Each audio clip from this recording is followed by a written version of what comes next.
everyone. Today we'll be revising Unit 3 of the Indian Contract Act. So let's quickly start. Unit 3 बोलता क्या है? तो Unit 3 says other essential elements of a valid contract. तो हमने unit 1 में ही देखा था कि what are the essential elements of a valid contract. फिर उसमें उन्होंने तुमको बोला था कि the parties must be competent to enter into the contract. फिर उसके बाद उन्होंने ये बोला था कि there must be free consent in the contract. अगर फ्री कंसेंट नहीं है तो वो कॉन्ट्रैक्ट एक वैलिड कॉन्ट्रैक्ट नहीं बोला जा सकता है. जो ऑब्जेक्ट है आपके कॉन्ट्रैक्ट का that should be lawful and even the consideration should be lawful and your contract should not be expressly declared to be void. अब जब हमने essentials of a valid contract learn किया था यूनिट 1 में, तो मैंने तुमको एक सिंपल सी मेमोरी टेक्निक बोली थी. What are the essential elements of a valid contract as per section 10 Lallan CFA, where L is for yes legal consideration. Next L is for legal object, lawful object, legal object. Next N से क्या था? Not expressly declared to be void. फिर C से क्या था? तो competency of the parties. F free consent and A agreement. अब यही सारे पॉइंट्स जो हमने यूनिट 1 में सिर्फ टच एंड गो किया था, इन्हीं सारे पॉइंट्स को हम लोग डिटेल में यूनिट 3 में पढ़ते हैं. So what are the exactly points and उसमें क्या क्या डिटेल्स है, तो let's quickly dig into it. तो सबसे पहले बात की जाती है about the capacity to contract. Now कौन से ऐसे लोग हैं जिनको हम लोग बोलेंगे that they are capable of entering into the contract. तो इसमें नंबर 1 बात की जाती है कि the person should be of the age of majority. Age of majority मतलब ही क्या? ये इंसान एक माइनर ना हो. Minor is a person who is up to the age of 18 या फिर 18 के बिलो, ये आप एज कंसिडर करते हैं एज अ माइनर. तो उन्होंने ये बोला कि the person should be of the age of majority, तो he is competent to enter into the contract. Number 2, the person should not be of unsound mind. Unsound mind मतलब क्या? ऐसा एक इंसान जिसको अपना सही अपना गलत समझ ही नहीं आता है. जैसे कि एक लुनाटिक लो, एक इनसेन पर्सन लो, एक ड्रंकर्ड लो. ये सारे लोग ऐसे हैं जिनको अपना अच्छा क्या अपना बुरा क्या वो नहीं समझ में आता है. तो these are the people called as the people of unsound mind. ऐसा होना चाहिए क्या? नहीं. Number 3, the person should not be such who is disqualified by law. मतलब क्या? लॉ ने ही बोला है कि इस इंसान के साथ तुम कॉन्ट्रैक्ट में एंटर मत करना. ऐसा इंसान वो नहीं होना चाहिए. सो सिंपल है. Who are the parties who are competent to enter into the contract? Number 1, the person who has attained the age of majority. Number 2, who is of sound mind. And number 3, who is not disqualified by law. अब question ऐसा भी पूछा जा सकता है, who are the persons who are incompetent to enter into the contract. तब answer exactly उल्टा लिख के आओगे. क्या लिखोगे फिर? a minor is incompetent to enter into the contract, a person of unsound mind, and number 3, a person disqualified by law is incompetent to enter into the contract. अब उन्होंने ये बोला कि माइनर जो है he is incompetent to enter into the contract, okay. But there are certain rules which are applicable to a minor or to an agreement that is made with a minor. What are these rules? तो इसको हम लोग अच्छे से learn करेंगे and इसको अच्छे से समझ भी लेंगे, बिकॉज इसके ऊपर डायरेक्ट क्वेश्चन भी आ सकता है और इसके ऊपर एक एक पॉइंट के ऊपर केस लॉ बेस्ड क्वेश्चंस भी बन सकते हैं. तो let's start with point number 1, that is a contract made with और by a minor is void ab initio. Meaning क्या? वॉइड एब इनिशियो का मीनिंग क्या होता है? Void since the beginning. Starting से ही जो कॉन्ट्रैक्ट वॉइड है that is void ab initio. अब सिंपल एग्जांपल है, अगर आप किसी भी माइनर के साथ किसी भी अग्रीमेंट में एंटर करते हो तो ये अग्रीमेंट होता है स्टार्टिंग से ही वॉइड. तो वॉइड है मतलब ये एनफोर्सेबल है क्या? नहीं, this is not enforceable, it is a void agreement. फिर उसका एक केस लॉ उन्होंने दिया. The case law relates to Mohori Bibi versus Dharmdas Ghosh. अब इसमें हुआ ऐसा था कि मिस्टर डी जो है हु वाज अ माइनर, उसने अपनी एक प्रॉपर्टी है उसको मॉर्टगेज किया मिस्टर बी के पास, मोहरी बीबी के पास घर था. उसने इस घर को क्या किया? मॉर्टगेज किया. घर की वैल्यू कितनी थी? 20,000 रुपीज. अब इस 20,000 रुपीज के घर के बदले में मोहरी बीबी ने मिस्टर डी को कितना पैसा दिया? Only 8,000 rupees. अब आगे चल के मिस्टर डी माइनर ये बोलता है कि 20,000 के घर के अगेंस्ट मुझे सिर्फ 8,000 रुपए उधार पे दिए, तो therefore the contract is void. मुझे कैंसिल करना है ये कॉन्ट्रैक्ट. उसने बोला आई want to cancel the contract. अब मोहरी बीबी जो है वो गया कोर्ट में. उसने बोला कि ये कॉन्ट्रैक्ट कैंसिल जो है वो क्यों होगा, और कैंसिल करना भी है तो पहले ये 8,000 रुपीज मुझे पे करो। तो यहाँ पे सिंपल कोर्ट ने क्या जवाब दिया, ये जो कॉन्ट्रैक्ट तुम्हारे बीच में हुआ था इन द फर्स्ट प्लेस, जहाँ पे आपने उसको उधार पे 8,000 रुपए दिए और उसने आपके साथ मॉर्गेज रखा घर, ये कॉन्ट्रैक्ट ही वॉइड है, because mister D is a minor and any agreement with a minor is void ab initio. तो ये कॉन्ट्रैक्ट ही वॉइड है, सिंस द बिगिनिंग वॉइड है। तो ये जो 8,000 रुपए आप उसको दे के बैठ गए हो, ये 8,000 रुपए आप वापस से उससे नहीं मांग सकते। Mr. D, who is a minor, is not liable to pay the 8,000 rupees of amount to you. Simple. This is the case law of Mohri Bibi versus Dharmodas Ghosh. इतना इंपॉर्टेंट नहीं है, नहीं भी लिखा तो भी चलेगा। अब देखो आगे उन्होंने क्या बोला, no ratification after attaining majority. किसी चीज को रैटिफाई करना मतलब ही क्या, किसी चीज को सब्सिक्वेंटली अप्रूवल देना, वो चीज हो जाने के बाद उस चीज को क्या करना, अप्रूवल देना। That is giving subsequent approval and that is the meaning of ratification. अब यहाँ पे उन्होंने क्या बोला, no ratification after attaining majority. तो suppose let's say यहाँ पे एक एग्जाम्पल लेते हैं, एक माइनर है, एक माइनर ने कॉन्ट्रैक्ट में एंटर किया विथ मिस्टर ए। कब कॉन्ट्रैक्ट में एंटर किया, when he was a minor, तो ये कॉन्ट्रैक्ट वॉइड अब इनिशियो है। अब क्या हुआ, तो ये मिस्टर माइनर जो है ये अब मेजर हो गया।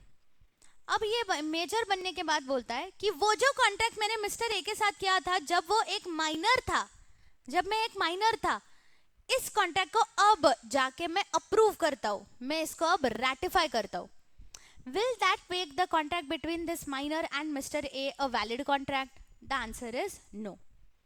एक माइनर मेजर बन जाने के बाद अपने इसी किसी भी कॉन्ट्रैक्ट को रैटिफाई नहीं कर सकता जो कि उसने तब किया जब वो एक माइनर था। ये लाइन जो मैंने बोली है इसको फिट कर लो दिमाग में। एक माइनर मेजर बनने के बाद अपने ऐसी किसी भी एक्ट को रैटिफाई नहीं कर सकता जो कि उसने तब किया जब वो एक माइनर था। सिंपल। नेक्स्ट आता है third point which talks about a minor can be a beneficiary और can take a benefit out of a contract. Meaning क्या, कि एक माइनर जो है, ये माइनर इंसान जो है वो किसी भी कॉन्ट्रैक्ट में बेनिफिशियरी हो सकता है। मतलब क्या, तो ये याद रखो, तुमको मैंने जैसे बोला था क्लास में, वैसे तुम्हारे ग्रुप में भी ऐसा एक फ्रेंड होता है ना कि जब कॉन्ट्री निकालो तो वो बोलता है नहीं नहीं मैं नहीं खाऊंगा, बट वही अगर पार्टी लेने जाना है तो वो सबसे आगे रहेगा टू रिसीव द पार्टी। ये ऐसा इंसान एक माइनर है जो अगर कुछ बेनिफिट्स मिल रहे हैं तो आने दो एटीट्यूड रहता है। तो और अगर कुछ लाइबिलिटीज आने वाली है तो जाने दो वाला एटीट्यूड रहता है। तो वैसा है माइनर होता है। तो minor can be a beneficiary और he can take a benefit out of the contract. अब इसका एक सिंपल एग्जांपल है जो कुछ स्टूडेंट्स को कंफ्यूज करता है, तो I take that simple example over here now. तो प्रॉमिसरी नोट मतलब एग्जैक्टली क्या, तो प्रॉमिसरी नोट मतलब क्या, तो suppose let's say A has sold some goods of ₹50,000 to be on credit. अब ए को टेंशन है कि 50,000 रुपये बी देगा कि नहीं, तो उनके बीच में अग्रीमेंट हुआ कि B will give him a promissory note. अब बी ने एक नोट बनाया और नोट पे ऐसे प्रॉपर स्टैंपिंग वैम्पिंग करके उसने नोट पे लिखा, I mister B promise to pay 50,000 rupees on this date to mister A. तो यहाँ पे मिस्टर बी जो है उसने क्या इनकर किया, उसने अपना लाइबिलिटी एक नोट पे लिखा कि I am liable to pay 50,000 rupees to mister A. तो अब सवाल ये है कि if mister B over here is saying mister B promise to pay ₹50,000 to mister A on XXX date, ऐसे उसने प्रॉमिसरी नोट पे लिख दिया। अब यहाँ पे इन दिस केस सपोज ये mister A, if mister A is a minor, तो देखो तुम प्रॉमिसरी नोट में बोला क्या जा रहा है, मिस्टर बी 50,000 रुपए पे करने वाला है मिस्टर ए को। तो who is A is the person who is going to receive the money. मैंने तुमको क्या बोला, माइनर आने दो हमेशा रिसीव कर सकता है, बराबर कि नहीं। तो यहाँ पे if mister A is a minor then this promissory note then this promissory note is valid. क्योंकि यहाँ पे मिस्टर ए जो कि बेनिफिट रिसीव करने वाला है इस प्रॉमिसरी नोट का, वो इंसान एक माइनर है, and therefore this promissory note is valid. इसको लॉ की लैंग्वेज में बोला कैसे जाता है? अ promissory note is valid which is issued in favour of minor. In favour of minor मतलब क्या? उसमें बेनिफिशियरी माइनर है. अब वही हम लोग केस, दूसरी केस देखते हैं. सपोज लेट्स से ये मिस्टर बी जो है, mister B, that person is a minor. If what if mister B is a minor, ये सवाल है. तो अब देखो, if mister B is promising to pay 50,000 rupees to mister A on XYZ date, तो यहाँ पे मुझे सबसे पहले ये बताओ, हमने ये चीज पढ़ी भी है, is mister B ever liable for any liability that is incurred? No. मैंने तुमको जैसे सिंपली बोला, माइनर कैसा रहता है? वो वैसा दोस्त जो लायबिलिटी आ रही है तो जाने दो जाने दो जाने दो, अगर कुछ पैसा आने वाला है तो आने दो आने दो आने दो. तो if mister B over here is admitting that he will pay 50,000 at a particular date, तो मतलब ही वो लायबिलिटी इनकर कर रहा है यहाँ पे. Can this person be a minor? The answer is if he is a minor, then this promissory note that is issued by Mr. B. Promissory note कौन इशू कर रहा है? मिस्टर बी इशू कर रहा है. Promissory note in this case will be void if made by minor. देखो मैंने words यहाँ पे अलग यूज किए. यहाँ पे मैंने आपको क्या बोला? Issued in favour of minor, made by minor. If promissory note बनाने वाला इंसान माइनर है जो कि एडमिट कर रहा है अपनी लाइबिलिटी, तो ये प्रॉमिसरी नोट वॉइड है. वेराज ये प्रॉमिसरी नोट अगर माइनर के फेवर में इशू की जा रही है तो ये प्रॉमिसरी नोट कैसी है? वैलिड है. ये चीज को अच्छे से याद रखो. क्या बोला है? समझ में आया है सबको? यस. अब आगे वाले पॉइंट पे आता है.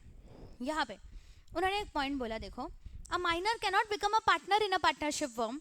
However, he may, with the consent of all the other partners, be admitted into an existing partnership. Meaning क्या हुआ इसका? तो suppose let's say twinkle, Isha और पायल, ट्विंकल, ईशा और पायल की एक existing partnership firm है टिप्सी ट्रेडर्स. वो खुशी से अपना बिजनेस चला रहे. फिर उन्होंने देखा कि एक माइनर है और ये माइनर बहुत ही होशियार है, आगे चल के अच्छा पार्टनर बन सकता है, और अभी इसको पैसों की ज़रूरत है, इसको एजुकेशन के लिए पैसों की ज़रूरत है. इन्होंने सोचा क्यों ना इसको हम लोग एज अ पार्टनर अपने इस एग्जिस्टिंग पार्टनरशिप फर्म में ऐड कर ले as a partner. Is this possible? The answer is yes. Existing tipsy traders के बिजनेस में अब ये माइनर जो है वो एज अ पार्टनर एडमिट किया जा सकता है, मतलब ही ऐड किया जा सकता है. वही अगर मैं आपको ऐसे बोलूं कि ट्विंकल, ईशा, पायल और ये माइनर, ऐसे चारों लोग मिलके बोल रहे हैं कि हम टिप्सी ट्रेडर्स नाम का एक पार्टनरशिप फर्म चालू करते हैं. Is this possible? The answer is no. Why? Because number one, you cannot create a partnership with a minor. Why so? तुम बोलोगे तो partnership is an agreement, and can you enter into any agreement with a minor? If you enter, the agreement will be void ab initio, and therefore as per Indian Partnership Act, you cannot create a partnership with a minor, but a minor can be admitted to the benefits of partnership. इस चीज को अच्छे से याद रखो. देखो ये कहाँ पे दिया है? Minor can be a beneficiary और can take benefit out of a contract. Next देखो तुम, नेक्स्ट पॉइंट है, a minor can always plead minority. Plead करना मतलब क्या?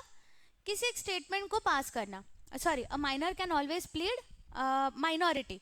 तो मतलब ही क्या फिर यहाँ पे? तो सिंपल सी चीज बोल रही हो तुमको, माइनर कुछ भी गलती कर सकता है और कुछ भी गलती करने के बाद ऐसे बोल सकता है मैं तो सिर्फ एक माइनर हूँ, मैं तो सिर्फ एक माइनर हूँ, मतलब ही मैं लायबल नहीं हूँ. तो let's take an example. Suppose let's say यहाँ पे अर्णव जो है वो गया बैंक में, सूट बूट पूरा टाई वाई लगा के बैंक में गया, दिखाया कि वो एक मेजर है और फिर बैंक से लोन ले लिया. ठीक है, दिखाया कि वो एक मेजर है और बैंक से लोन वोन ले लिया. आगे चल के ईएमआई पे ही नहीं कर रहा है. तब बैंक गई वसूली करने के लिए, तो अर्णव ने बोला कि मैं क्यों पैसे करूँ पे ईएमआई मैं नहीं पे करूँगा. तो बैंक ने पूछा क्यों? तो बोलता है मैं तो सिर्फ एक माइनर हूँ. तो in this case will Arnav be liable to pay the amount? He will not be liable. Why? Because law खुद बोल रहा है कि a minor can always plead minority. उठाओ मतलब अपनी माइनॉरिटी का फायदा. क्या बोल रही हो, समझ में आ रहा है क्या तुमको? कुछ भी गलती करो और अगर तुम लास्ट में ऐसे बोल दो कि मैं तो सिर्फ एक माइनर हूँ, तो तुम बोल सकते हो अ minor can always plead minority. समझ में आया है तुमको? इधर उन्होंने एक बहुत अच्छी लाइन यूज की है, that the rule of estoppel cannot be applied against a minor. मतलब ही क्या, रूल ऑफ एस्टोपेल तुम आगे इंडियन पार्टनरशिप एक्ट में पढ़ोगे. अभी के लिए सिर्फ ऐसे ही बोल रही हूँ. अगर एक माइनर एक्टिंग करके बताता है कि मैं एक मेजर हूँ और अग्रीमेंट करने के केपेबल हूँ, तो भी आगे चल के अगर समझ में आता है कि एक माइनर है तो वो लायबल नहीं रहेगा. रूल ऑफ एस्टोपेल ऐसे बोलता है कि अगर आपने कुछ चीज की एक्टिंग की है, कुछ गलत एक्टिंग की है, तो आगे चल के अगर सही सच पकड़ा भी जाता है तो भी आप लायबल रहोगे. This is what the rule of estoppel says. But यहाँ पे आपको इतना ही याद रखना है कि rule of estoppel does not apply to a minor. तो अगर ये पॉइंट आया a minor can always plead minority, तो ये वाला लाइन लिखो. अच्छा है, लॉ की लैंग्वेज में लगता है rule of estoppel does not apply to a minor. Next देखो उन्होंने क्या बोला, liability for necessaries. Now this point actually says that a minor is liable. But क्या वो पर्सनली लायबल रहेगा? उससे काम कराओ, उसको उससे बर्तन जो है वो धुलवाओ, ऐसे कर सकते हो? नहीं. A minor will be liable for his necessaries but only out of the property that he has. फिर अभी ये नेसेसरीज में क्या क्या आता है? तो food, shelter, clothing, education, health and अगर उसके घर में किसी की डेथ हो जाती है तो ये फ्यूनरल के expenses. All of these are considered as necessaries. फिर अगर कोई भी खर्चा किया जाता है बाय एनी पर्टिकुलर पर्सन इस पर्टिकुलर माइनर की नेसेसरीज के ऊपर, तो ये इंसान इस माइनर से ये नेसेसरीज पे किया गया हुआ खर्चा वापस मांग सकता है. समझ में आया? मतलब he minor is liable for the necessaries but only out of his property. तो इसके ऊपर तुम्हारे क्वेश्चन बैंक में बहुत सारा सवाल भी है. उसमें से एक सवाल ऐसा भी है कि माइनर जो है वो एक शॉप में गया और वहाँ से 20 फैंसी कोट्स खरीद के लेके आया. इसमें से एक भी फैंसी कोट जो है वो उसकी नेसेसरी नहीं थी, वो लेकिन वो उधार पे 20 फैंसी कोट्स लेके आ गया. Can this shopkeeper now claim the amount for these 20 fancy coats from the minor? The answer is in negation. The answer is the minor cannot, the shopkeeper cannot claim the amount from a minor. Why so? Because number one, minor can always plead minority. Number two, fancy coats are not a necessary. It is given in the question. Fancy coats are not a necessary. And a minor is not liable for anything unless and until it is a necessary or it is a liability for torts. क्या बोला, समझ में आया तुमको? Yes. सो यहाँ पे simple सी चीज़ याद रखनी है आपको कि अगर आपने किसी एक माइनर की नेसेसरीज के ऊपर खर्चा किया है तो आप उस माइनर से उतना अमाउंट निकलवा सकते हो, बट कितने तक? Only up to the property that he has, उसके ऊपर नहीं.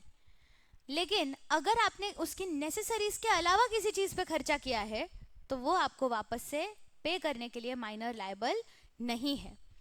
Suppose let's take an example. एक माइनर था, उसके मम्मी पापा गुजर गए. मम्मी पापा एक कार एक्सीडेंट में गुजर गए. अब उनकी फ्यूनरल के ऊपर खर्चा करना था. तो किसी एक इंसान को बुरा लगा कि अरे बेचारा माइनर, इसके मम्मी पापा जो है इसके फ्यूनरल पे हम लोग ने खर्चा करना चाहिए. So he paid for the funeral expenses of that particular minor's parents.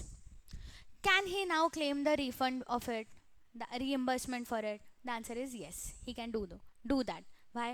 Because funeral expenses necessaries में काउंट होते हैं. तो अब फ्यूनरल पे सपोज लेट से 50,000 का खर्चा हुआ है, जहाँ पे फ्यूनरल एक्सपेंसेस हुए जितने भी हुए अंतिम संस्कार के खर्चे, तो 50,000 अब वो मांग सकता है. अब सपोज लेट से क्वेश्चन में ऐसे दिया है कि माइनर की प्रॉपर्टी थी, माइनर के पास 1 लाख की प्रॉपर्टी थी. फिर इन दैट केस 50,000 पूरा वो प्रॉपर्टी में से क्लेम कर सकता है. बट अगर ऐसे दिया जाता है कि माइनर के पास सिर्फ 20,000 की प्रॉपर्टी थी, तो क्या ये इंसान 50,000 रिकवर कर पाएगा क्या? No. Then he will be able to recover only ₹20,000. बचे हुए 30,000 उसका लॉस हो जाएगा. सिंपल। नेक्स्ट आता है एक point that is contract by a guardian, how far enforceable. अब यहाँ पे आपको ये एक चीज़ याद रखना नेसेसरी है कि सपोज एक माइनर का एक गार्डियन है। अब ये गार्डियन क्या माइनर के बिहाफ में कॉन्ट्रैक्ट में एंटर कर सकता है? The answer is yes. The guardian can enter into a contract on behalf of a minor, but only if that contract is in the benefit of minor.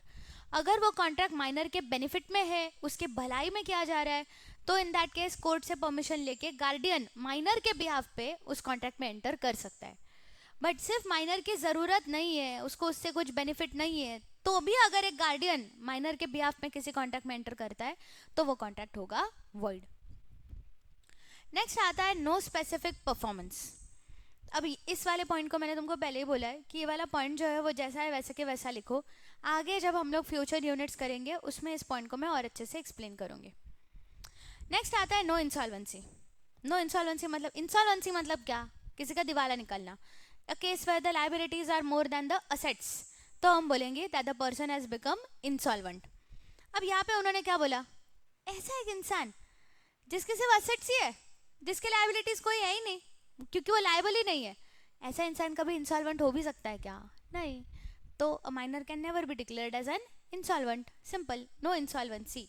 देखो, a minor cannot be declared insolvent as he is incapable of contracting debts and dues are payable from the personal properties of the minor and he shall never be held personally liable। एक minor जो है वो कभी actually liable होता ही नहीं है, क्योंकि वो कॉन्ट्रैक्ट ही नहीं कर सकता, तो डेट कहाँ से इनकर करेगा? एंड नंबर 2, जो भी ड्यूज ऐसे जहाँ पे लाइबल है माइनर, जैसे लाइबिलिटी फॉर नेसेसरीज या लाइबिलिटी फॉर टॉर्ट्स, लेकिन इस सब में भी एक माइनर पर्सनली लाइबल कभी भी नहीं होता है। The liability only arises out of the property that he has in his own name. तो मतलब ये एक माइनर कभी पर्सनली लायबल नहीं होता है एंड देयरफॉर एक माइनर कभी भी इंसॉल्वेंट डिक्लेयर नहीं हो सकता है। नेक्स्ट आता है the point of partnership that we have already discussed. Next सवाल आता है can a minor be an agent? तो yes of course he can be an agent. एक माइनर एक एजेंट हो सकता है, लेकिन क्या एक minor as an agent liable होगा क्या किसी एक्शंस के लिए? नो। तो यहाँ पे एक सिंपल पॉइंट है, एजेंट मतलब क्या और प्रिंसिपल मतलब क्या? तो प्रिंसिपल मतलब एक ऐसा इंसान जिसका बिजनेस है, और एजेंट मतलब एक ऐसा इंसान जो कि प्रिंसिपल ने अपॉइंट किया है उसके काम करने के लिए। तो can an agent B a minor? The answer is yes, the minor can be an agent, but उसको सही गलत नहीं समझता है, इसलिए वो एजेंट हो सकता है बट वो लायबल नहीं होगा। लायबल कौन होगा? प्रिंसिपल खुद होगा। सो a principal will be liable for all the liabilities that the minor has incurred as an agent।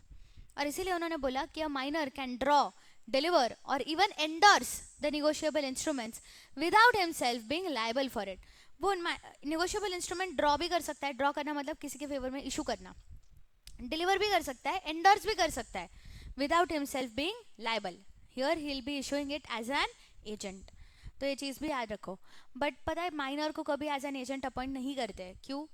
Agency वाला यूनिट जब हम पढ़ेंगे वहाँ पे भी तुम देखोगे दिया हुआ है that a minor can be an agent, but as a rule of caution you should not appoint a minor as an agent, ऐसे भी दिया हुआ है।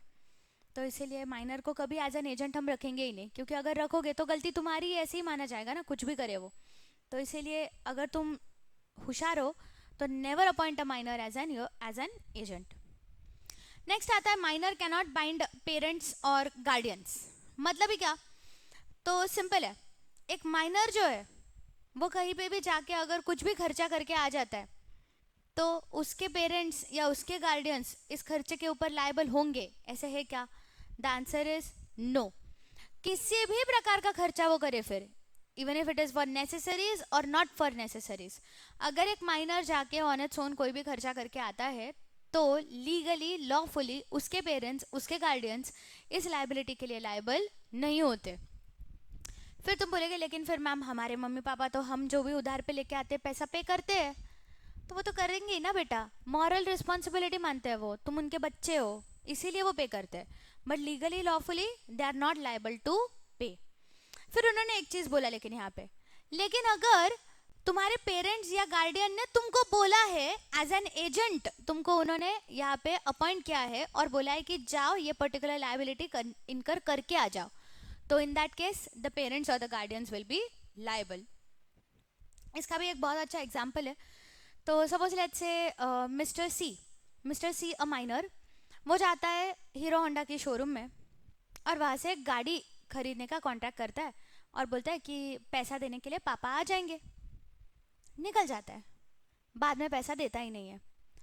फिर समझ में आता है कि पापा को तो कभी पता भी नहीं था कि मिस्टर सी गाड़ी खरीद के लेके आया है, एकदम ही डेंजर लड़का है देखो। फिर अभी in this case will papa be liable? The answer is no, papa will not be liable. समझ में आ रहा है क्या?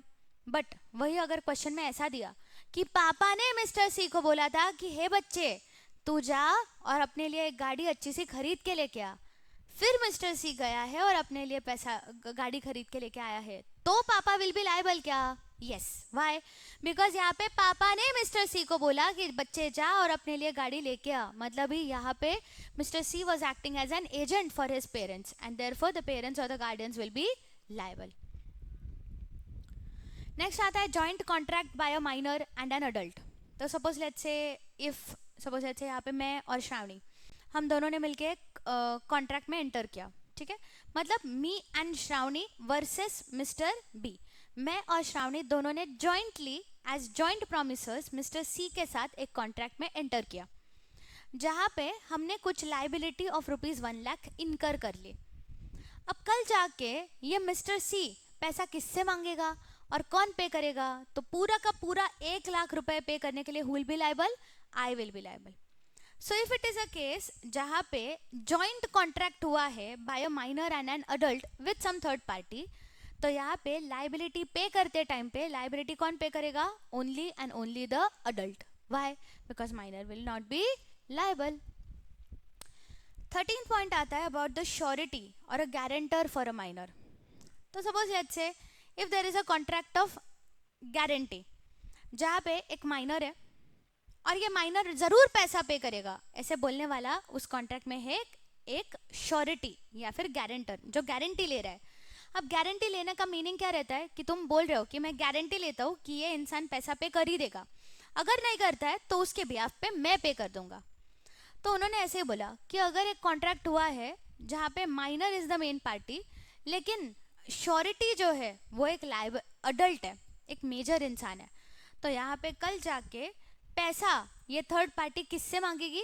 तो ये थर्ड पार्टी पैसा अब डायरेक्टली माइनर नहीं देता है तो डायरेक्टली किसके पास जाएगी? तो गारंटर के पास, श्योरिटी के पास। नेक्स्ट आता है minor as a shareholder. Now can a minor be a shareholder? तो नॉर्मली तो शेयर होल्डर अगर आपको बनना है तो मतलब you have to purchase the shares of the company. Purchase कर रहे हो मतलब ही कॉन्ट्रैक्ट में एंटर कर रहे हो, and you can not enter into a contract with a minor, it is word एब इनिशियो। तो देयरफॉर उन्होंने ऐसे बोला कि a minor can not directly B a share holder of a company, but अगर इस माइनर को किसी ने अपने शेयर्स ट्रांसफर कर लिए, जैसे यहाँ पे अभी क्लास में सपोज लेट्स से इथिराज ने बहुत अच्छा आंसर दिया, मैं इतना खुश हो गई कि मैंने सोचा कि मेरे रिलायंस के शेयर्स अब इथिराज के नाम पे कर दूं, तो मैं खुद स्व इच्छा से मेरे शेयर्स इथिराज के नाम पे ट्रांसफर कर रही हूँ। तो अभी इथिराज कौन बन जाएगा? Share holder by way of transfer of shares. उसने खरीदे नहीं है, मैंने उसको ट्रांसफर किए हैं। एंड सपोज लेट्स से कल मिस्टर एक्स नाम का एक इंसान है, उसके पास बहुत सारे कंपनी के शेयर्स है और एक दिन रात को अचानक हार्ट अटैक आने से वो गुजर गया, तो उसके सारे जो शेयर्स थे, सारे इन्वेस्टमेंट्स थे, वो उसके बेटे मास्टर एक्स के नाम पे हो गए। अब यहाँ पे भी उसके जितने भी शेयर्स थे वो शेयर्स किसके नाम पे चले जाएंगे? मास्टर एक्स के नाम पे चले जाएंगे। तो यहाँ पे भी master x a minor became a share holder by way of operation of law, मतलब इसको क्या बोलते हैं हम लोग? By way of transmission of shares. So minor cannot directly become a share holder of a particular shares, but he can become a shareholder by way of transfer or by way of transmission of the shares। क्या बोला, समझ में आया तुमको? Yes. लेकिन ये चीज़ एकदम highlight कर लो कि shares must always be fully paid. Fully paid मतलब क्या? सपोज लेट्स से 100 रुपीज़ का शेयर है, तो 100 रुपीज़ उस शेयर के अगेंस्ट पूरा पूरा पे हो चुका है, कुछ भी थक बाकी नहीं है। अगर कुछ भी थक बाकी है मतलब ये पार्टली पेड शेयर है, तो फिर वो शेयर ट्रांसफर या ट्रांसमिट नहीं होगा। समझ आया तुमको? चलो एंड नेक्स्ट आता है last point related to a minor which is liability for torts. तो इसको एकदम सिंपली याद रखो तुम. टॉर्ट्स मतलब क्या? तो टॉर्ट्स मतलब सिविल रॉन्ग. पब्लिक प्रॉपर्टी को नुकसान पहुंचाना इज अ सिविल रॉन्ग. जैसे यहाँ पे देखो हमने एक एग्जांपल दिया था, रोहित कोई मिल गया वाला रोहित जो है वो बार बार सुखवानी अंकल के घर की कांच जो है, विंडो जो है, वो क्या करते रहता है? तोड़ते रहता है. क्रिकेट खेलो, बॉल उधर ही मारो, मतलब सुखवानी अंकल की एक खिड़की गई. फिर यहाँ पे रोहित जो ये सुखवानी अंकल की खिड़कियां तोड़ रहा है, दिस इज कंसिडर्ड कि वो एक प्रॉपर्टी को डैमेज कर रहा है which is a civil wrong. And फिर इस सिविल रॉन्ग के लिए एक माइनर यहाँ पे Rohit will be liable. But again सवाल ये आता है कि will he be personally liable? No, he will be liable only out of his property. He will never be personally liable. क्या बोला, समझ में आया कि तुमको? Yes. So there are in total 15 points related to rules related to minor. अब ये points को तुम लोग को याद करने का एक सिंपल सा तरीका मैं बोलती हूँ. सबसे पहले 15 पॉइंट्स जो है वो लाइन में लिखने ऐसे नेसेसरी नहीं है, और सारे 15 के 15 लिखने को आएंगे ऐसे भी नेसेसरी नहीं है. Suppose the question is for 8 marks और आपको पूछा गया है राइट एनी 8 और फिर राइट एनी 6, तो उतने ही तुमको लिखने हैं. अब याद कैसे करोगे? तो सुनो, पहले तुम बोलोगे points related to liability, liability for necessaries and liability for torts. यही दो पॉइंट्स है जो बोलते हैं that the minor will be liable out of his property. तो liability for necessaries, liability for torts. फिर आ जाते हैं हम लोग ऐसे पॉइंट्स पे जो कि बेसिक पॉइंट्स है. What are the basic points? Number 1, a contract with a minor is void ab initio. Number 2, no ratification after attaining majority. And number 3, a minor can always plead minority. अब हो गए basic points भी cover. अब बात करते हैं हम लोग बेनिफिट्स ऑफ अ माइनर के बारे में. तो number 1, a minor can be a beneficiary और can take benefit out of a contract. Number 2, minor as a shareholder. Number 3, partnership. And number 4, a minor can be an agent. ये हो गए points related to beneficiary. अब आते हैं हम लोग ऐसे पॉइंट्स पे जो कि एक अडल्ट से रिलेटेड है. तो इसमें क्या आएगा? Number 1, a joint contract entered into bye a minor and an adult. Number 2, guarantor or surety for a minor. And number 3, contract entered into by a guardian, how far enforceable. Number 4, a contract made by a minor as an agent of his guardian or his parents. ये related to major या फिर related to guardian और parents है. ऐसे अगर याद रखोगे ना क्लब क्लब करके तो सारे पॉइंट्स आराम से लर्न हो जाएंगे. समझ में आया तुमको? यस. चलो अब आते हैं नेक्स्ट पॉइंट पे, that is capacity to contract में पर्सन ऑफ साउंड माइंड. तो साउंड माइंड मतलब ही क्या? ऐसा इंसान जिसको समझ में आता है कि क्या सही है क्या गलत है. सपोज एक ऐसा इंसान है जो कि रात को बहुत पीता है रात को. तो ये रात को जब बहुत पीता है तब वो साउंड माइंड में है क्या? नहीं है. तब वो अगर किसी कॉन्ट्रैक्ट में एंटर करता है तो the contract will B word. But यही इंसान जब सुबह हैंगओवर इसका उतर जाता है उठने के बाद, नींबू पानी पीने के बाद, now he is fit and fine, और ये जाता है ऑफिस में सूट बूट पहन के दिन भर काम भी करता है, तब उसका दिमाग ठिकाने पे है, अब उसको सही गलत समझ में आता है. तो इन दैट केस तब सुबह के टाइम पे वो जिस कॉन्ट्रैक्ट में एंटर करेगा वो कॉन्ट्रैक्ट कैसा रहेगा? तो अ वैलिड कॉन्ट्रैक्ट. तो person who is occasionally of unsound mind, उसने जो कॉन्ट्रैक्ट तब एंटर किया when he was in the state of unsound mind, that will be word. But सुबह उठने के बाद जब साउंड माइंड का हो जाता है तो ये कॉन्ट्रैक्ट क्या होगा? फिर valid contract. Number 3, contract entered into bye अ डिस्क्वालिफाइड पर्सन और विद अ डिस्क्वालिफाइड पर्सन. तो नंबर 1, लॉ ने जिसको बोला है कि तुम इस इंसान के साथ कॉन्ट्रैक्ट में एंटर नहीं कर सकते, तो that person is disqualified by law from entering into the contract. अगर एंटर किया तुमने कॉन्ट्रैक्ट में तो contract will be void. Then who are the persons who are considered as disqualified by law? तो फॉरेन डिप्लोमैट्स जो होते हैं, foreign embassy में काम करने वाले लोग, फॉरेन पॉलिटिशियंस, फिर उसके बाद किसी एक एलियन एनिमी कंट्री का इंसान. एलियन एनिमी मतलब क्या? ऐसी कंट्री जिसके साथ इंडिया इज एट वॉर, ऐसे कंट्री के किसी एक इंसान के साथ अगर आप कॉन्ट्रैक्ट में एंटर करते हो तो दैट इज ऑल्सो वॉइड. फिर अगर आप किसी इंसॉल्वेंट इंसान के साथ, या फिर ऐसा एक कन्विक्ट मतलब क्या? जिसके ऊपर गुनाह प्रूव हो गया है, वो गिल्टी है, ऐसे एक इंसान के साथ कॉन्ट्रैक्ट में एंटर करते हो तो ये सारे कॉन्ट्रैक्ट क्या हो जाएंगे? वॉइड. इधर तक क्लियर है सबको? चलो नेक्स्ट आते हैं हम लोग फ्री कंसेंट पे. अब mark this whole chunk as very very important. अब इसमें तुमको एक चीज याद रखनी है सेक्शंस याद कर लो इसके, इंपॉर्टेंट भी है, आ भी सकते हैं एग्जाम में, तो फिर सेक्शंस कोड किए तो बहुत बढ़िया लगेगा। अब लर्न कैसे करोगे, तो लाइन वाइज जाते हैं, ठीक है। तो मैंने तुमको एक छोटी सी टेक्निक बोली थी लर्न करने के लिए। देखो मैंने तुमको बोला था प्रसाद सर का बर्थडे कब आता है, 17 शुभम सर का बर्थडे कब आता है, 17 बराबर कि नहीं। मेरा बर्थडे कब आता है, 17 अब देखो तीनों भी केसेस में, तीनों भी केस में सेक्शन 17 याद रखो, और ये सेक्शन 17 किससे रिलेटेड है, तो फ्रॉड से रिलेटेड। और अपनी इकोनॉमिक्स वाली मैम काजल मैम एक दिन से पीछे रह गए, वो उनका बर्थडे कब आता है, 18 अगस्त को आता है। अब फ्रॉड के बाद भी क्या आता है, मिस रिप्रेजेंटेशन आता है। ऐसे याद करोगे ना, हो जाता है बराबर याद। तो लाइन वाइज याद रखेंगे, section 17 is fraud, section 18 is miss representation. अब थोड़ा पहले वाले सेक्शंस की बात करते हैं, तो और लाइन बढ़ाते हैं। Section 15 is coercion, 16 is undue influence, 17 is fraud and 18 is misrepresentation। ये चारों सेक्शंस लर्न कर लेना, coercion 15, undue influence 16, fraud 17, misrepresentation 18। And ये चारों केसेस में the contract is voidable। voidable का मीनिंग तुमको ऑलरेडी पता है। voidable मतलब ही क्या, a contract that is able to be void और a contract that is avoidable. Avoidable contract is avoidable contract. समझ में आ रहा है तुमको, यस चलो फिर अभी ये केसेस मतलब एग्जैक्टली एक देख लेते हैं कि क्या होता है। तो नंबर 1 उन्होंने बोला कि किसी भी कॉन्ट्रैक्ट में फ्री कंसेंट होना इंपॉर्टेंट है। फ्री कंसेंट होना मतलब क्या, that both the parties to the contract are on a same page, उनके माइंड्स जो है वो अलाइंड है, कंसेंसस एड आइडम है, तो हम लोग बोलेंगे that there is free consent in the contract. फिर ऐसे कौन से केसेस है जहां पे हम बोलेंगे कि there is no free consent in the contract, तो नंबर 1 आता है उसमें कोercion। कोercion सेक्शन नंबर 15। अब कोercion मतलब क्या, तो इसके डेफिनेशन को तोड़ के अच्छे से लर्न कर लेना, ठीक है। सिंपल सी डेफिनेशन है बहुत ही। कोercion मतलब सिंपली कैसे याद रखोगे, अप्लाइंग फिजिकल प्रेशर।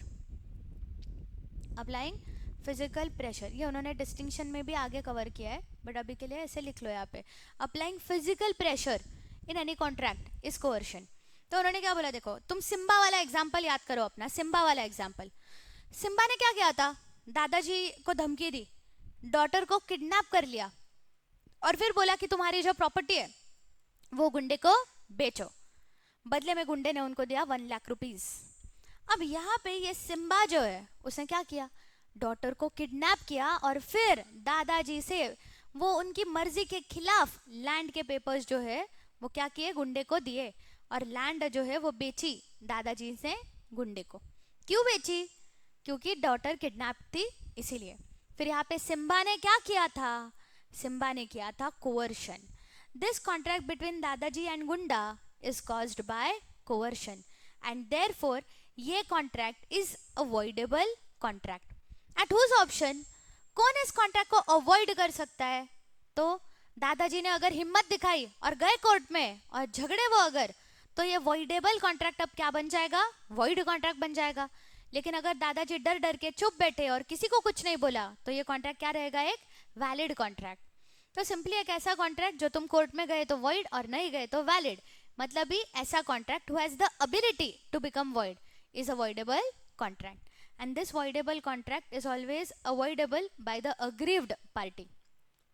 अब coercion की डेफिनेशन बहुत ही सिंपल है, देखो क्या बोला, coercion मतलब क्या, टू कमिट समथिंग या फिर कुछ करने की धमकी देना, मतलब ही थ्रेटन करना, तो टू कमिटिंग और from threatening to commit any act that is forbidden by the Indian penal code, मतलब ऐसी कोई भी एक्ट करना या करने की धमकी देना जो कि लॉ ने आईपीसी में बोल के रखा है कि करने से मना है, या फिर किसी की प्रॉपर्टी को डिटेन करना या डिटेन करने की धमकी देना। अनलॉफुल डिटेनिंग और threatening to detain any property to the prejudice of any person, मतलब किसी एक पर्सन के हित में नहीं है, वो उसके अपोज में है, and with an intention of causing that person to enter into an agreement. जैसे अपने केस में दादाजी की ग्रैंड डॉटर को किडनैप किया, दादाजी की ग्रैंड डॉटर को किडनैप किया, kidnapping is threatening committing any act that is forbidden by Indian penal code. और यहाँ पे दादाजी की ग्रैंड डॉटर को किडनैप किया, वो दादाजी के हित में था कि हित में नहीं था, हित में नहीं था, मतलब ही प्रेजुडिस ऑफ एनी पर्सन।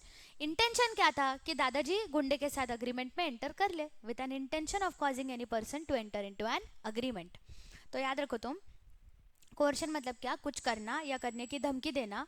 क्या करना है, some act which is forbidden by Indian penal code, या फिर अनलॉफुली डिटेन करना या डिटेन करने की धमकी देना। डिटेन क्या करते हो, प्रॉपर्टी।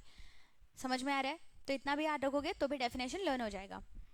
अब उन्होंने बोला कि what are the effects of coercion. ठीक है, तो इफेक्ट्स ऑफ कोerशन मतलब क्या, तो तुम्हारा कॉन्ट्रैक्ट जो है, if it is caused by coercion then the contract is voidable at the option of aggrieved party.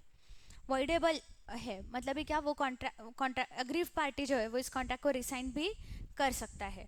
But एक चीज़ याद रखना इंपॉर्टेंट है कि अगर इस इंसान को इस वॉइडेबल कॉन्ट्रैक्ट में कोई बेनिफिट मिला है तो ये बेनिफिट भी कॉन्ट्रैक्ट रिसाइन करने के बाद उसको क्या करना पड़ेगा, रिटर्न करना पड़ेगा। तो जैसे दादाजी को अगर 1 लाख रुपीज़ मिले गुंडे से उस प्रॉपर्टी के बदले में, और बाद में अगर दादाजी जाते हैं कोर्ट में और झगड़ते हैं और इस कॉन्ट्रैक्ट को वॉइड करते हैं, तो रिसाइन करते हैं, तो इन दैट केस उन्होंने जो 1 लाख रुपीज़ रिसीव किए गुंडे से, ये 1 लाख रुपीज़ उनको गुंडे को वापस देने पड़ेंगे। फिर आता है another point which is threat to commit suicide, is it coercion. तो इसका मैंने तुमको एक एग्जांपल भी दिया था। एक वाइफ थी, बहुत काम करती थी, एकदम सेल्फ मेड वुमेन, एकदम बहुत रिच थी, बहुत कष्ट कर करके उसने पैसा कमाया था। और इस वाइफ का एक निकम्मा हस्बैंड था जो कि सिर्फ घर पे बैठता था, सिर्फ टाइम पास करो, घर पे बैठो, टाइम पास करो, टीवी देखो, सो, बस निकम्मा, एकदम निकम्मा हस्बैंड था। अब एक दिन इसने क्या सोचा कि वाइफ को धमकी देता हूँ और आधी प्रॉपर्टी अपने नाम पे कर लेता हूँ। तो एक दिन उसने कुछ ये लिया, चक्कू लिया, ऐसे रखा और बोला, देख देख, वो गाड़ी मेरे नाम पे कर, कर वो मर्सिडीज मेरे नाम पे कर, नहीं तो सुसाइड कर लूंगा। तो वाइफ ने क्या किया, फटाफट से सिचुएशन संभालने के लिए, शी वॉज वेरी स्मार्ट, उसने क्या कर दिया, तुरंत से पेपर साइन कर दिया, गाड़ी जो है वो निकम्मे हस्बैंड के नाम पे कर दी। लेकिन दूसरे ही दिन वाइफ ने अपने ब्रेन यूज करके वो गई कोर्ट में, और कोर्ट में उसने बोल दिया कि ये ऐसे कर रहा था, धमकी दे रहा था। यस, फिर यहाँ पे ये जो कॉन्ट्रैक्ट हुआ है between the wife and the husband, निकम्मा हस्बैंड, जहाँ पे वो गाड़ी जो है वो उसने अपने नाम पे की थी, ये कॉन्ट्रैक्ट अब क्या हो गया है, वाइफ ने इस कॉन्ट्रैक्ट को कर दिया है resigned, because this contract where अ धमकी वॉज गिवन। किस चीज़ की धमकी, किस चीज़ का थ्रेटनिंग दिया था, थ्रेटन किया था यहाँ पे, that the person will commit a suicide. फिर this is also considered as a कोerशन।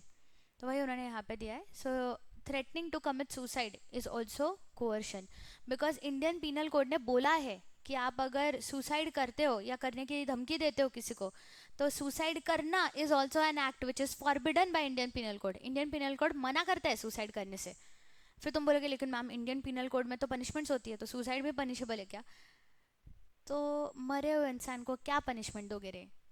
और अगर एक ऐसा इंसान है जो मरना चाहता है और मरते मरते बच गया है, सुसाइड किया अटेम्प्ट उसने बट वो बच गया है, ऑलरेडी डिप्रेशन में, उसको और क्या फाइन, क्या पेनल्टी, क्या जेल करोगे?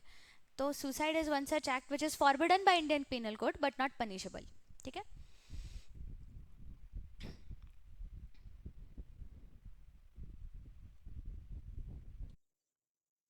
अब करेंगे section 16, that is undue influence. अब अनड्यू इन्फ्लुएंस मतलब क्या, तो यहाँ पे लिखे रखो, अनड्यू इन्फ्लुएंस मतलब क्या, तो मेंटल प्रेशर।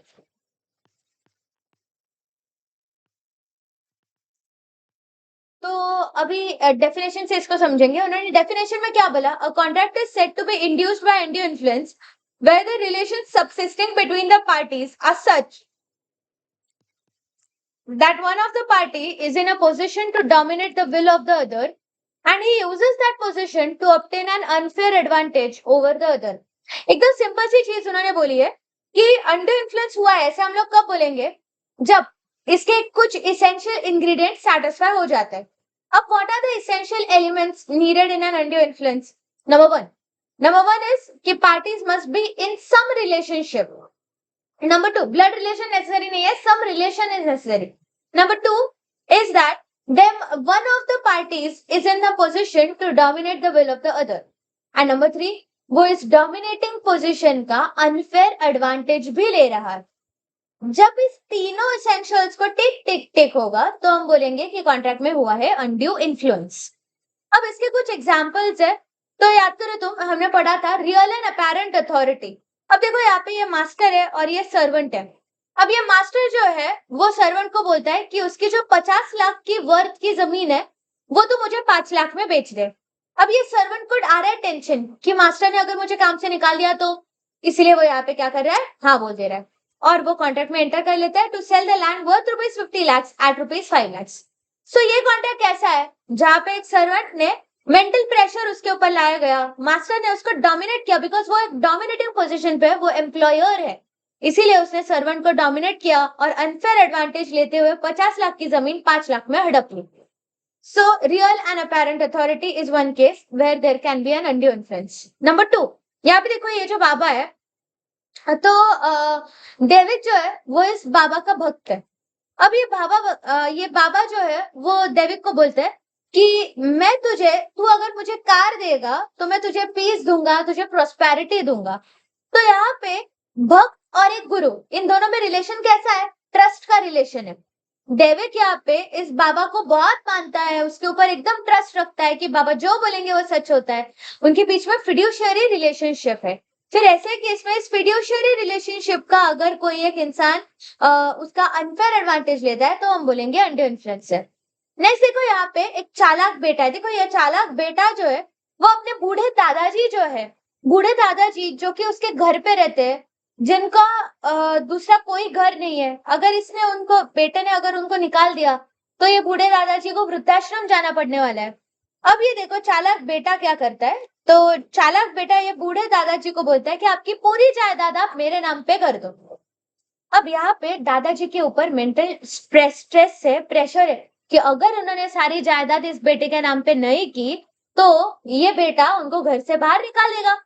इसीलिए बूढ़े दादाजी यहाँ पे पेपर साइन कर देते हैं। तो हम क्या बोलेंगे, the parties are in some relationship. One party, the chalak beta, is in a position to dominate the will of the other. And number 3, he is obtaining an unfair advantage of his position. तो हम बोलेंगे कि इस case में भी क्या हुआ है फिर, तो undue influence. And number 4 पे आता है साहूकार और भिकार। अब ये देखो साहूकार, ये है भिकार। अब भिकार को पैसों की जरूरत है, इसलिए वो गया साहूकार के पास। उसे साहूकार को बोला कि हे साहूकार, आई नीड सम लोन। साहूकार बोला, I'll give you a loan of ₹25 lakhs, but I'll charge 30% rate of interest on that particular loan. अब बैंक के पास अगर तुम जाते हो तो bank charges some around 10% to 12% और maximum 15-16% on a particular loan. अगर आप वहां पे 30% रेट ऑफ इंटरेस्ट चार्ज कर रहे हो तो मतलब ये आप exorbitant rate of interest charge कर रहे हो, something which is not reasonable.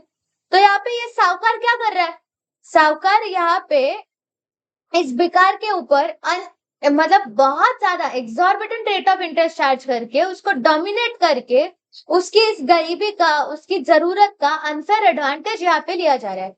So this particular case will be called as unconscionable bargains where unreasonable or exorbitant interest rates are charged from a particular person or in the contract or in the agreement.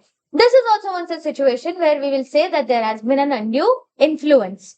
तो simple सी चीज तुमको याद रखनी है कि undue influence वाले cases में 3 essential ingredients है। नंबर 1 है relation between the parties, number 2 position to dominate the will, और position to dominate the will है इसके उन्होंने 4 एग्जांपल्स दिए। कौन से, real and apparent authority, fiduciary relationship, mental distress and unconscionable bargains. And फिर थर्ड एसेंशियल इंग्रेडिएंट आता है आपका कि पोजीशन का इस्तेमाल किया जाना चाहिए to obtain unfair advantage. If all these conditions are tick then the contract is caused by undue influence and the contract caused by undue influence is voidable at the option of aggrieved party. ये उन्होंने यहाँ पे बताया। Next उन्होंने दिया है difference between coercion and undue influence. तो याद रखने के लिए बहुत सिंपल है, यहाँ पे फिजिकल फोर्सेस इन्वॉल्व, यहाँ पे मॉरल और मेंटल प्रेशर इज इन्वॉल्व। फिर उसके बाद डेफिनेशन लिखा है, फिर उन्होंने लिखा है कोअर्शन में रिलेशनशिप होना नेसेसरी नहीं है, whereas अनड्यू इन्फ्लुएंस में some relationship is necessary. Exercise by whom, तो कोअर्शन देखो तुम याद करो, सिम्बा कर रहा था, whereas party to the contract कौन थे, दादाजी एंड गुंडा। तो वही coercion can be applied by any person even if he is not a party to the contract. Whereas undue influence में undue influence करने वाला इंसान एक पार्टी टू द कॉन्ट्रैक्ट होता है। Enforceability, both the contracts are voidable and possession of benefits received, तो दोनों case में भी जो भी बेनिफिट्स मिलते हैं तो कोर्शन में as per section 64 you have to refund back the benefit that you have received under the voidable contract. And undo influence में कोर्ट जो है वो आपको बोलेगा कि अग्रीव पार्टी को कितना बेनिफिट रिटर्न करना है, अगर होल बोला तो होल, पार्ट बोला तो पार्ट। नेक्स्ट आते हैं हम लोग another section that is fraud. अब what do you mean by fraud? तो फ्रॉड को एकदम सिंपल एक लाइन में अगर याद रखना है आपको, तो याद रखने के लिए कैसे रखोगे? There is an intent to give dhokha, intent to deceive, there is an intent to give dhokha in case of fraud. Fraud के उन्होंने 5 केसेस आपको दिए कि कब हम बोलेंगे कि किसी भी कॉन्ट्रैक्ट में फ्रॉड हुआ है। तो नंबर 1, एक ऐसा इंसान है जो एक ऐसी फैक्ट एस्टैब्लिश कर रहा है जो कि फॉल्स है, he is making a false representation and उसको पता है कि जो रिप्रेजेंटेशन वो कर रहा है वो कैसा है, फॉल्स है। Number 2, active concealment of a fact by one having a knowledge और बिलीफ ऑफ द फैक्ट। मतलब है क्या? एक्टिवली कंसील करना, मतलब है क्या? एक्टिवली किसी एक चीज को छुपाना। तो active concealment of a fact by one who has the knowledge of the fact, मतलब वो जानबूझ के किसी एक चीज को दूसरे से क्या कर रहा है, हाइड कर रहा है। नंबर 3, एक ऐसा प्रॉमिस किया जा रहा है जहां पे वो प्रॉमिस, वो वादा निभाने का कभी इंटेंशन था ही नहीं। नंबर 4, ऐसी कोई भी act, this is a residuary point, ऐसी कोई भी एक्ट जो कि धोखाधड़ी में आ सकती है, any other act fitted to deceive. And number 5, any such act जो कि लॉ ने खुद ने बोला कि ये फ्रॉडुलेंट है। ऐसे पांचों भी केसेस आपके फ्रॉड में कवर होते हैं। देन उन्होंने ये बोला कि what are the essential elements of the fraud. तो नंबर 1 उन्होंने ऐसे बोला कि फ्रॉड में किसी एक तरीके का रिप्रेजेंटेशन होना नेसेसरी है, ये रिप्रेजेंटेशन फॉल्स होना नेसेसरी है। अब ये रिप्रेजेंटेशन एक्चुअल में बोल के एक्सप्रेस वे में हुआ है कि यहाँ पे चुप बैठ के रिप्रेजेंटेशन किया गया है, दोनों भी केसेस में फ्रॉड माना जा सकता है। उन्होंने बोला फिर कब हम बोलेंगे कि साइलेंस अमाउंट्स टू फ्रॉड, मतलब आप कुछ नहीं बोले तो भी आपने फ्रॉड किया ऐसा माना जाएगा। Number 1, when there is a duty to speak. अब मॉड्यूल बोलता है कि there is a duty to speak only when there is a relation. अगर रिलेशन नहीं है तो there is no duty to speak, फिर वो फ्रॉड नहीं होगा। नेक्स्ट सेकंड पॉइंट उन्होंने बोला when silence is equal to speech, कुछ ना बोलना इज इक्वल टू फ्रॉड। जैसे उन्होंने दिया, देखो ए बी को बोलता है, नहीं बी ए को बोलता है, if you do not deny it I shall assume that the horse is fit. B कुछ नहीं, ए कुछ नहीं बोलता, तो यहाँ पे क्या हुआ? In this case the silence is equal to speech, क्योंकि क्वेश्चन कैसा था? If you don't deny it I shall assume that the horse is fit. तो फिर अगर आप डिनाई करते तो हम अनफिट मानते हैं उसको। आपने कुछ नहीं बोला मतलब ही आपने हॉर्स फिट है ऐसे बोला। तो when the silence is equal to speech then also silence will amount to fraud. Second condition उन्होंने ये बोली कि जो भी रिप्रेजेंटेशन किया जा रहा है, जो भी झूठ धोखाधड़ी किया जा रहा है, that must be related to the contract. Number 3 उन्होंने ऐसे बोला कि जो भी रिप्रेजेंटेशन किया जा रहा है उसके ऊपर ये कब किया जाना चाहिए, it should be done before the contract is made. Contract हो जाने के बाद अगर आप कुछ गलत चीज या कुछ चीज छुपा रहे हो कॉन्ट्रैक्ट हो जाने के बाद, तो वो फ्रॉड में नहीं काउंट होता है। फ्रॉड कब किया जाता है? कॉन्ट्रैक्ट होने के पहले किया जाता है। नेक्स्ट उन्होंने बोला कि रिप्रेजेंटेशन जो किया है तुमने, it should be done with the knowledge of its falsity. मतलब ही क्या कि जो रिप्रेजेंटेशन, जो फॉल्स रिप्रेजेंटेशन करने वाला इंसान है उसको पता है कि जो चीज वो बोल रहा है वो कैसी है, फॉल्स है। नेक्स्ट उन्होंने बोला the other party must have been induced to act upon the representation. मतलब ही क्या? जिस पार्टी को ये डिसीव करने के इंटेंट से ये चीज की जा रही है उस पार्टी ने एक्चुअल में उसमें इंड्यूस हुआ है एंड उस वजह से वो कॉन्ट्रैक्ट में उन्होंने एंटर भी किया है। The other party has actually been induced and has relied upon the धोखा वाली information that has been supplied.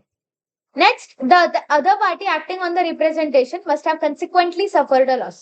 तो सपोज लेट्स से मैंने तुम्हारे साथ फ्रॉड किया लेकिन उससे एक्चुअली में तुम्हारा प्रॉफिट हुआ, तो तुम बोलोगे क्या कि फ्रॉड हुआ है हमारे साथ? नहीं। बट उन्होंने इसलिए बोला एसेंशियल एलिमेंट क्या है कि मैंने तुम्हारे साथ फ्रॉड किया है और उस फ्रॉड की वजह से तुमको लॉस भी हुआ है। तो these are certain essential elements of the fraud. फिर उन्होंने बोला what is the effect of fraud. तो effect of fraud is that the contract becomes voidable at the option of the aggrieve party. Aggrieve party को in case of fraud उन्होंने एक नाम दिया, the party that is defrauded. तो that person is the aggrieve party in case of fraud.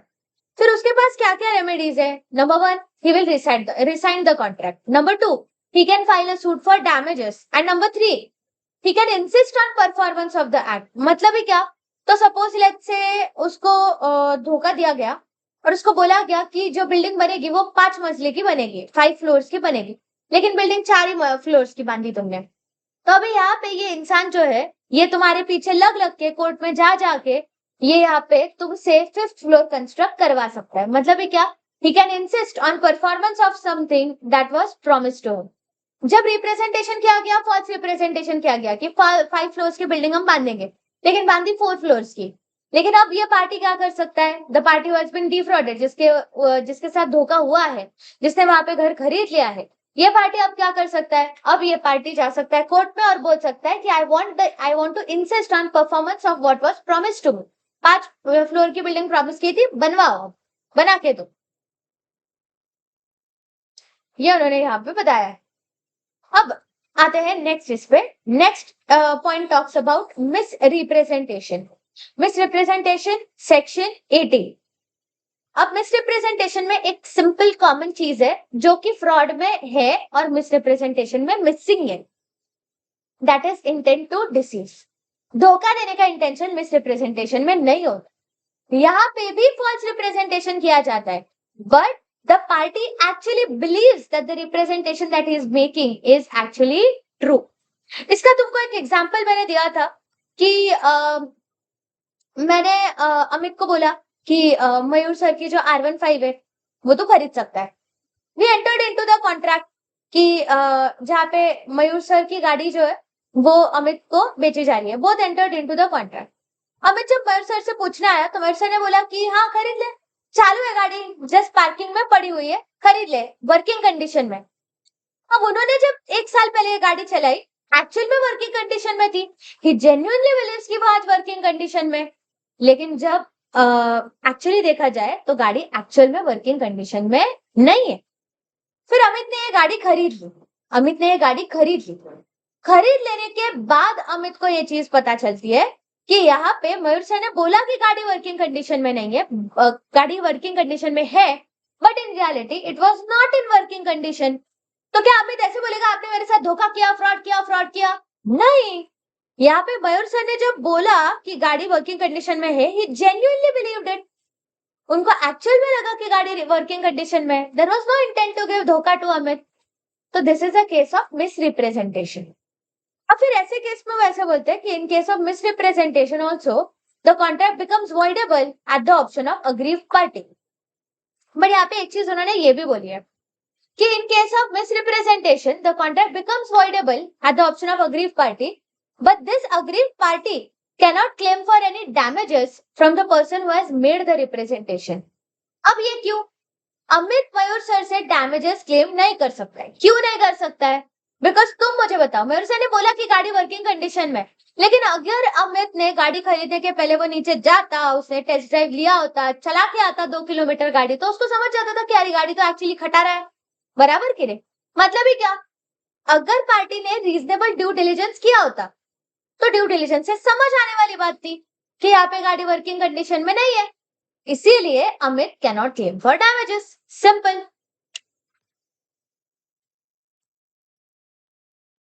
अब next आता है section number 20 that relates to mistake. अब मिस्टेक में उन्होंने सिंपल सी चीज बोली कि mistake is classified into 2 categories, mistake of law and mistake of fact. अब देखते हैं मिस्टेक ऑफ फैक्ट क्या होता है। Mistake of fact is further categorized into 2 categories. One is a bilateral mistake and another one is a unilateral mistake. अब bilateral mistake मतलब क्या? तो जब both the parties to an agreement, seller and buyer, both are mistaken about the subject matter or both are mistaken about the identity or the quality or the existence or the price of the goods or services, then we will say that the both parties have committed a mistake. तो इधर क्या हुआ है फिर? Bilateral mistake. And in case of bilateral mistake, the contract is directly void. Voidable नहीं, directly void. क्या बोल रही हूँ, समझ में आ रहा है तुमको? Yes? तो देखो उन्होंने एक एग्जाम्पल के तौर पे मैंने तुमको दिया था कि मिस्टर ए जो है वो गया शॉप में, उसने बोला मुझे मामरा बादाम चाहिए। मिस्टर बी जो है उसने भी एक पैकेट बादाम लाया और बेचा कि ये ले मामरा बादाम खरीद ले। अब इन रियलिटी दोनों को नहीं समझा कि जो बादाम एक्चुअली बेचा जा रहा है वो मामरा बादाम है ही नहीं, दूसरे क्वालिटी का बादाम है। तो यहाँ पे both the parties are mistaken about the identity of the goods, बराबर कि नहीं? Both have not understood कि ये quality of बादाम जो है, it is not like the quality of mamra बादाम. तो agreement in this case is void. फिर उन्होंने बोला कि what do you mean by an unilateral mistake? तो यूनिलैटरल मिस्टेक और बायलैटरल मिस्टेक डिफरेंस देखो, समझ में आ सकता है. बायलैटरल मिस्टेक दोनों पार्टी की गलती, यूनिलैटरल मिस्टेक एक पार्टी की गलती. तो उन्होंने यहाँ पे क्या बोला फिर कि अगर किसी कॉन्ट्रैक्ट में एक पार्टी की गलती हुई है with respect to the matter of fact of that particular agreement, then the contract is not voidable. Not voidable मतलब ये कॉन्ट्रैक्ट कैसा है? वैलिड है. इसका मैंने तुमको एक एग्जांपल दिया था कि सलमान खान जो है उसने शाहरुख को पूछा क्या तू मेरी ब्लैक गाड़ी खरीदेगा. शाहरुख जो है वो तब शूटिंग में था, वो उसने फोन उठाया, सलमान ने बोला कि क्या मेरी ब्लैक गाड़ी खरीदेगा. शाहरुख ने बोला हाँ नहीं क्यों नहीं खरीदूंगा, खरीद लूंगा. बाद में जब वो घर पे गया तो वो ये चीज भूल गया था कि उसने कौन सी गाड़ी के लिए हाँ बोला है. अब उसको लग रहा है that he is purchasing, he has actually said yes to the red car. ऐसे उसको लग रहा है कि मैंने तो रेड गाड़ी परचेस करने के लिए हाँ बोला था. अब देखो जिस दिन कॉन्ट्रैक्ट होना था तो सलमान खान लेके आया ब्लैक कलर की गाड़ी. शाहरुख बोलता है ये डूड ये कौन सी गाड़ी लाया, मेरे को तो रेड चाहिए थी, मैंने तो रेड के लिए हाँ बोला था. तो अब देखो गलती किसकी? क्लियर कम्युनिकेशन हुआ था कि ब्लैक गाड़ी खरीदेगा क्या, शाहरुख ने हाँ भी बोला था, लेकिन बाद में वो इस फैक्ट को गलत मान बैठा है कि वो रेड गाड़ी खरीद रहा है. तो गलती किसकी है? शाहरुख की है. इसको क्या बोलेंगे? Unilateral mistake. फिर ऐसे केस में ये कॉन्ट्रैक्ट तुरंत ही वॉइड होगा क्या? नहीं, the contract will be valid in this particular case. तो ये हुआ मिस्टेक ऑफ फैक्ट. फिर आते हैं हम लोग मिस्टेक ऑफ लॉ पे. मिस्टेक ऑफ लॉ में उन्होंने अगेन दो कैटेगरीज की, mistake of Indian law and mistake of foreign law. तो उन्होंने ऐसे बोला कि इंडिया में रह के तुम ऐसा एक्सक्यूज नहीं दे सकते कि हमको लॉ क्या है पता नहीं. जैसे फॉर एग्जाम्पल कल चल के अभी निपुण जो है वो ट्रेन में बैठा, टिकट ही नहीं निकाला. अब टीसी आया, निपुण को बोलता है कि टिकट निकाल. तो निपुण बोलता है मुझे नहीं पता था कि ट्रेन में बैठने के लिए टिकट निकालना पड़ता है. तो अभी this is not an excuse. You can not just say that I didn't know that ticket is to be bought if you are riding और if you are travelling through a train. तो simple सी चीज है, Indian law पता होना necessary है. तुम directly ignorant about law हो और डायरेक्टली बोल देते हो कि मुझे नहीं पता था कि लॉ ऐसा है, ऐसा एक्सक्यूज तुम नहीं दे सकते. Therefore, any contract जहां पे there is a mistake of Indian law, ये कॉन्ट्रैक्ट एक्चुअल में वैलिड है. तो इसीलिए जब तुम ऐसे चढ़ जाते हो ट्रेन में और तुम ऐसे बोलते भी हो कि आई डिडंट नो कि ट्रेन का टिकट खरीदना पड़ता है, तो ये टीसी तुमसे ट्रेन का टिकट निकलवाता है, फाइन भी लेता है. क्यों? Because the contract that you both have entered into, जब आप ट्रेन पे चढ़े तो कॉन्ट्रैक्ट जो आपने रेलवे के साथ किया वो कॉन्ट्रैक्ट एक वैलिड कॉन्ट्रैक्ट है. एंड देयरफॉर टीसी के पास पूरा अधिकार है कि वो इसके टिकट के पैसे आपसे ले सकता है. So any mistake of Indian law the contract is actually valid. फिर वो बोलते हैं कि if there is a mistake of foreign law then, तो सिंपल सी चीज है, तुमको इंडियन लॉ पता हो वही बड़ी बात है, फॉरेन लॉ पता होना चाहिए, ऐसे लॉ तुमसे एक्सपेक्ट नहीं करता. And therefore if there is any mistake of foreign law the contract is actually void. क्या बोला, समझ में आया तुमको? यस. तो सिंपल से कैसे याद रखोगे, चार्ट बना लो. मिस्टेक में दो categories, mistake of law, mistake of fact. Mistake of fact में दो categories, bilateral mistake, unilateral mistake. Bilateral mistake contract is void, unilateral mistake contract is valid. And mistake of law में again एक टप्पा, mistake of Indian law the contract is valid, mistake of foreign law contract is void. याद रहेगा तुमको, simple सी बात. Next आता है legality of object and consideration. Mark this, very important.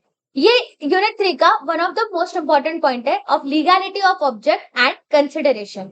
क्या बोला अभी यहाँ पे उन्होंने कि किसी भी अग्रीमेंट में lawful object and lawful consideration होना बहुत ज्यादा इंपॉर्टेंट है.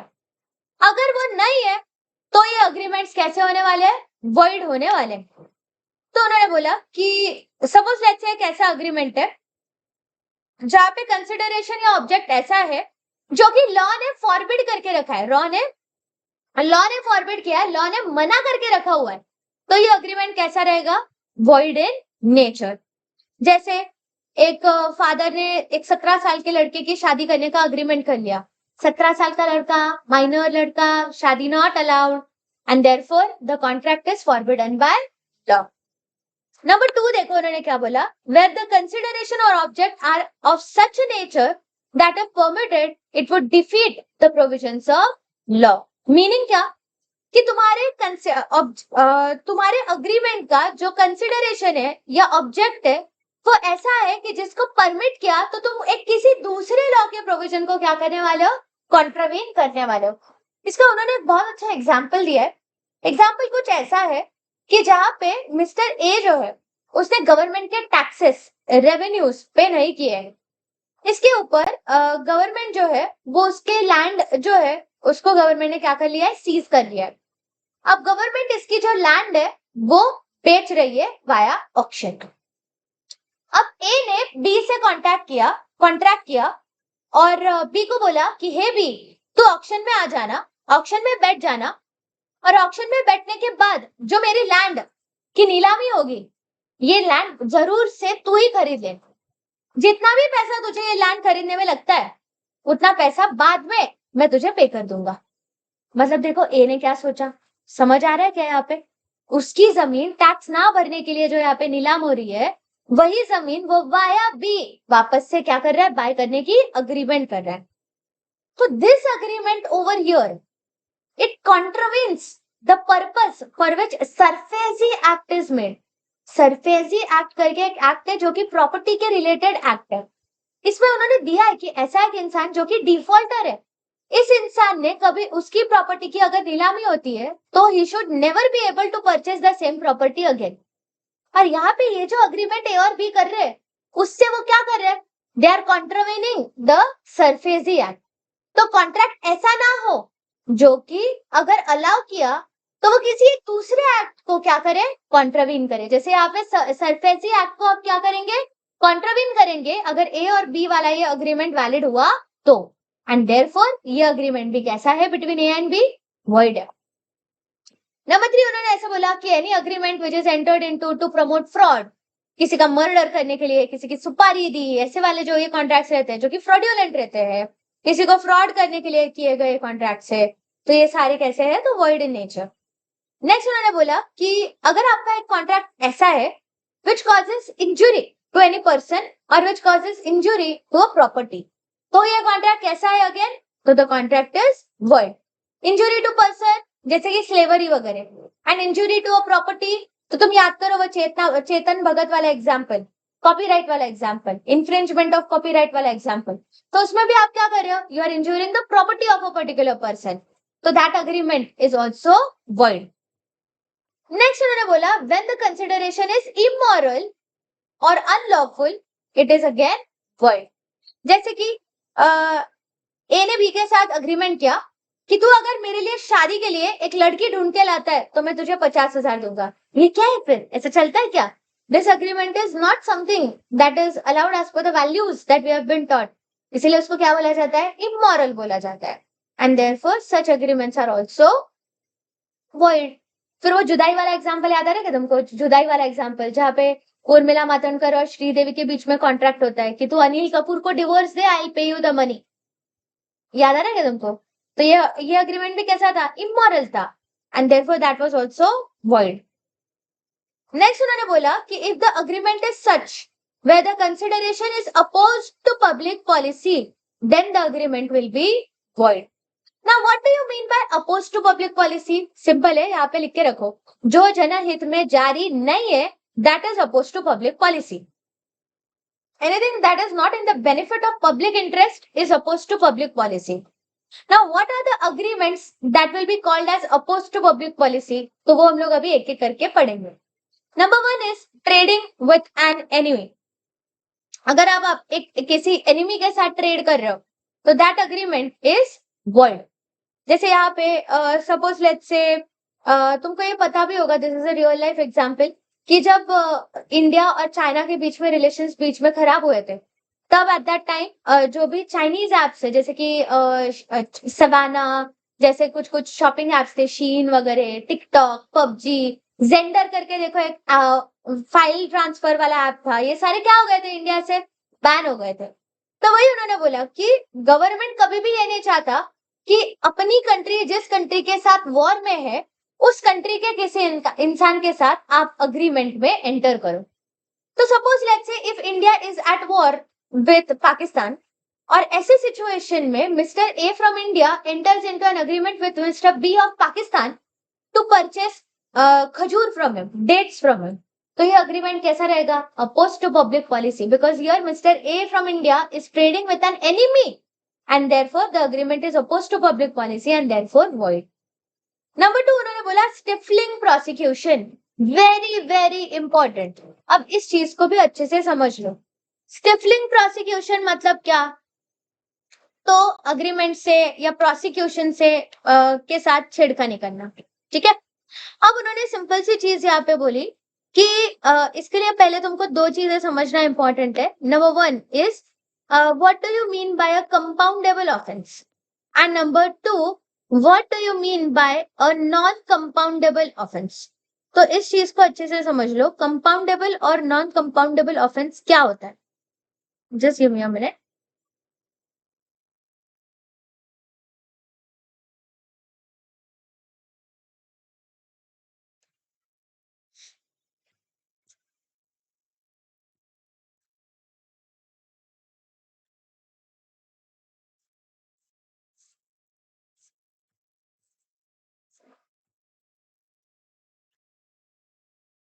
ये देखो यहाँ पे if you want you can just take a screenshot of this particular paragraph। यहाँ पे मैंने स्टिफलिंग प्रोसिक्यूशन को इजी तरीके से लिखवाया था। Now what do you mean by compoundable offense? तो देखो एक चीज को याद रखो, अगर तुम्हारे बीच में झगड़ा चल रहा है, दो पार्टीज के बीच में झगड़ा चल रहा है, किसी कॉन्ट्रैक्ट में झगड़ा चल रहा है, अगर वो कोर्ट में जाते हैं तो कोर्ट में तुमको क्या मिलता है? तारीख पे तारीख, तारीख पे तारीख। Whereas there are certain individual practitioners जो कि इंडिया में एग्जिस्ट करते हैं, जो कि यहाँ पे एक मिडिल मैन का रोल प्ले करते हैं। वो बोलते हैं कि तुम कोर्ट में जाओगे, तुमको तारीख पे तारीख मिलेगी, तुमको बहुत साल लग जाएंगे डिस्प्यूट रिजॉल्व करने के लिए, इसलिए क्या करो तो तुम हमारे पास आओ, हमको फीस दो, हम जैसे कोर्ट में जज रहता है वैसे एकदम अनबायस्ड ओपिनियन से दोनों की पार्टीज के बारे में पहले तो हम लोग जान लेंगे, और उसके बाद जो हमको बराबर लगता है वैसा डिसीजन हम लोग दे देंगे, और फिर आप उस डिसीजन को फॉलो कर सकते हो। तो यहाँ पे तुम्हारा क्या बच जाएगा? टाइम बच जाएगा। ऐसे जो ये इंसान रहते हैं इंडिविजुअल प्रैक्टिशनर्स जो कि अनबायस्ड ओपिनियन लोगों को देते हैं, इनको हम बोलते हैं आर्बिट्रेटर।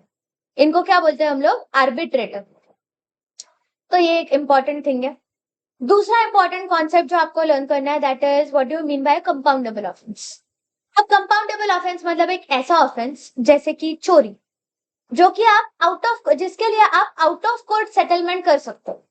मतलब सपोज लेट्स से ए ने बी के घर पे चोरी की, बी ने ए को पकड़ लिया, अब ये बोल रहा है प्लीज कोर्ट में मत जाओ, प्लीज कोर्ट में मत जाओ, हम बाहर ही सेटल कर लेते हैं, साटा लोटा कर लेते हैं, मैं आपको आपकी जितनी भी ज्वेलरी चुराई थी सारी वापस लाके दे दूंगा। तो ये चोरी करना एक ऐसा कॉन्ट्रैक्ट माना जाता है, एक ऐसा ऑफेंस माना जाता है जिसके लिए out of court settlement allowed. And non compoundable offence मतलब क्या? तो जिसके लिए out of court settlement allowed नहीं है, इसके लिए कोर्ट ही आपको जजमेंट दे सकता है। जैसे अगर ए ने बी का मर्डर किया है और उसके लिए सी जो है वो कोर्ट में केस फाइल कर रहा है, अब ए सी को बोल रहा है कि please out of court settlement कर लेते हैं, तो आप कोर्ट में मत जाओ। तो यहाँ पे this agreement between A and C is oppose to public policy. क्या बोल रहे हो, समझ में आ रहा है? ये एक ऐसा वाई सो बिकॉज ये एक ऐसा ऑफेंस है जहां पे मर्डर हुआ है, और मर्डर अगर हुआ है तो मर्डर होने के लिए जो सजा होती है, ये सजा देने का अधिकार सिर्फ और सिर्फ कोर्ट के पास है। So this is a non compoundable offence wear out of court settlement is not allowed and trial in the court is mandatory. This is the basic difference between compoundable offense and non-compoundable offense. अब अगर तुमको ये तीन concepts पता है, arbitrator, compoundable offence and non compoundable offence, तो what do you mean by stifling prosecution, ये समझना इजी होता है।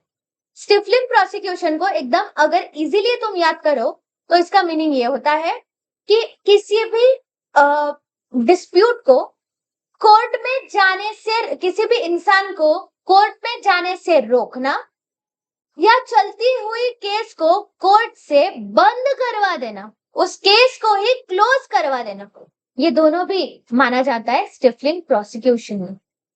यहाँ पे आप क्या कर रहे हो, मतलब आप किसी एक प्रोसिक्यूशन को, एक केस में क्या कर रहे हो, आप छेड़खानी कर रहे हो, तो ये माना जाता है आपका स्टिफलिंग प्रोसिक्यूशन।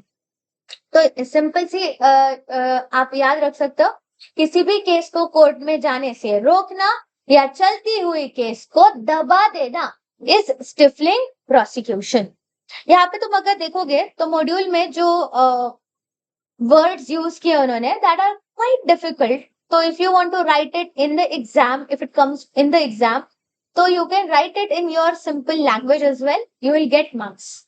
अब देखो उन्होंने क्या बोला फिर, कि अगर आप जिस केस को कोर्ट में जाने से रोक रहे हो या दबा रहे हो, if it relates to a compoundable offence जहां पे out of court settlement allowed है, तो this is not oppose to public policy, ये वैलिड है, कर सकते हो। But if you are stifling with the prosecution related to a non compoundable offence, then it is void. समझ में आया? Why? Because then it is considered as oppose to public policy. देखो यहाँ पे उन्होंने कैसे बोला, तो an agreement to present the proceedings already instituted मतलब ऑलरेडी वो कोर्ट में चल रही है, from running their normal course using force, उनको दबा देना using force, tends to be a perversion और an abuse of justice, it is an abuse of justice. यहाँ पे आप क्या कर रहे हो, इंसाफ किसी को मिलने से क्या कर रहे हो, रोक रहे हो। Therefore, such an agreement is void. The principle is that one should not make a trade of felony. Meaning क्या, कि आपने आपके पर्सनल गेन के लिए किसी एक क्राइम का ट्रेड नहीं करना चाहिए। The compromise of any public offense is generally illegal.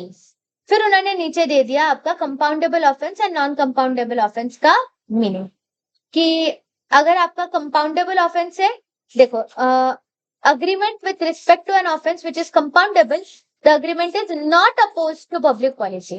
But if it is otherwise, offense is but it is otherwise if the offense is uncompoundable या फिर non-compoundable. चलो अब इसी से रिलेटेड जो दूसरा पॉइंट है वो पढ़ लेते हैं तुरंत ही। Interference with the course of justice. Interference with the course of justice मतलब थोड़ा सा milder version of stifling prosecution. Stifling prosecution में आप केस को डायरेक्टली दबा देते हो या केस को कोर्ट में दाखिल होने से ही आप दबा देते हो। Interference with the course of justice मतलब क्या, तो कोर्ट की प्रोसीडिंग्स में दखल अंदाजी करते रहना, जिसकी वजह से जस्टिस जो है वो क्या होता रहे, डिले होता रहे। मैंने क्या बोला, जस्टिस डिले होता रहे। हम लोग यहाँ पे दबा नहीं रहे किसी चीज को, हम लोग कोर्ट की प्रोसीडिंग्स को क्या कर रहे हैं, बस उसमें दखल अंदाजी कर रहे हैं ताकि तारीख पे तारीख मिलती रहे।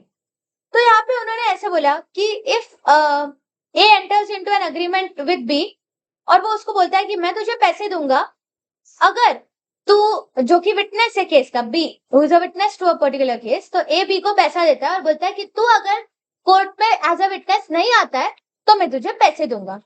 तो ये जो अग्रीमेंट है बिटवीन ए एंड बी, ये अग्रीमेंट कैसी है, which interferes with the course of justice। अगर बी कोर्ट पे नहीं आया, उसने अगर एज अ विटनेस गवाही नहीं दी, तो ये कोर्ट केस जो है वो और आगे खींची जाएगी। तो यहाँ पे this agreement between A and B is considered as interference with the course of justice which is opposed to public policy and therefore void. Next उन्होंने ऐसे बोला कि if it is an agreement of maintenance and champerty, तो now what do you mean by maintenance and what do you mean by champerty. तो इसका एक simple सा example है। देखो तीन लोग थे, रामलाल, श्यामलाल और राजू, ऐसे तीन लोग थे। अब रामलाल और श्यामलाल जो है वो दोनों एकदम बेस्टीज, बीएफएफ्स फॉरएवर। अब रामलाल जो है बेचारा गरीब था, राजू ने उसके ऊपर केस ठोका, लैंड डिस्प्यूट का, लैंड का केस चल रहा है रामलाल और राजू दोनों के बीच में। श्यामलाल बेचारा जो कि रामलाल का फ्रेंड है, उसने एकदम अच्छे इंटेंशन से सोचा मेरे पास पैसा है, रामलाल के पास पैसा नहीं, एक काम करता हूँ रामलाल को हेल्प करता हूँ ताकि रामलाल जो है वो एक केस को चलते रहने दे और ये केस जो है वो शायद जीत भी जाए। तो यहाँ पे Shyamlal over here is giving money to Ramlal और वो उसको बोल रहा है कि तू लड़ बिंदास केस, उसके लिए मेंटेन करने के लिए जितना भी पैसा लगेगा वो पैसा मैं तुझे दूंगा। तो यहाँ पे the agreement between Ramlal and Shyamlal is an agreement of maintenance. अब देखो सेकंड केस जहाँ पे श्यामलाल रामलाल को बोल रहा है कि हे रामलाल, केस मेंटेन करने के लिए जितना खर्चा लग रहा है तू कर, तू ये केस जीत, और अगर तू ये केस जीतता है तो जो लैंड तुझे मिलेगी उस लैंड का 20% तो मुझे देना।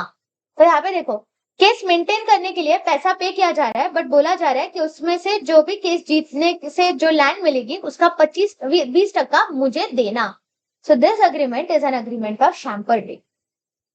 अब उन्होंने ऐसे बोला कि if it is an agreement of maintenance and champerty, जहां पे पैसे देने वाले इंसान का जो मोटिव है वो पॉजिटिव इंटेंट है, मतलब ही बोनाफाइड इंटेंट है, तो in that case this agreement of maintenance and champerty is valid. But अगर यहाँ पे बाद में ऐसे पता चला कि श्यामलाल एक्चुअली राजू का दुश्मन है और उसको राजू से बदला लेना था, रिवेंज लेना था, इसीलिए उसने रामलाल को बोला कि तू डाल केस, मतलब वो राजू से बदला ले पाएगा। तो this is a contract of maintenance और शैम्पर्टी with a mala fide intent.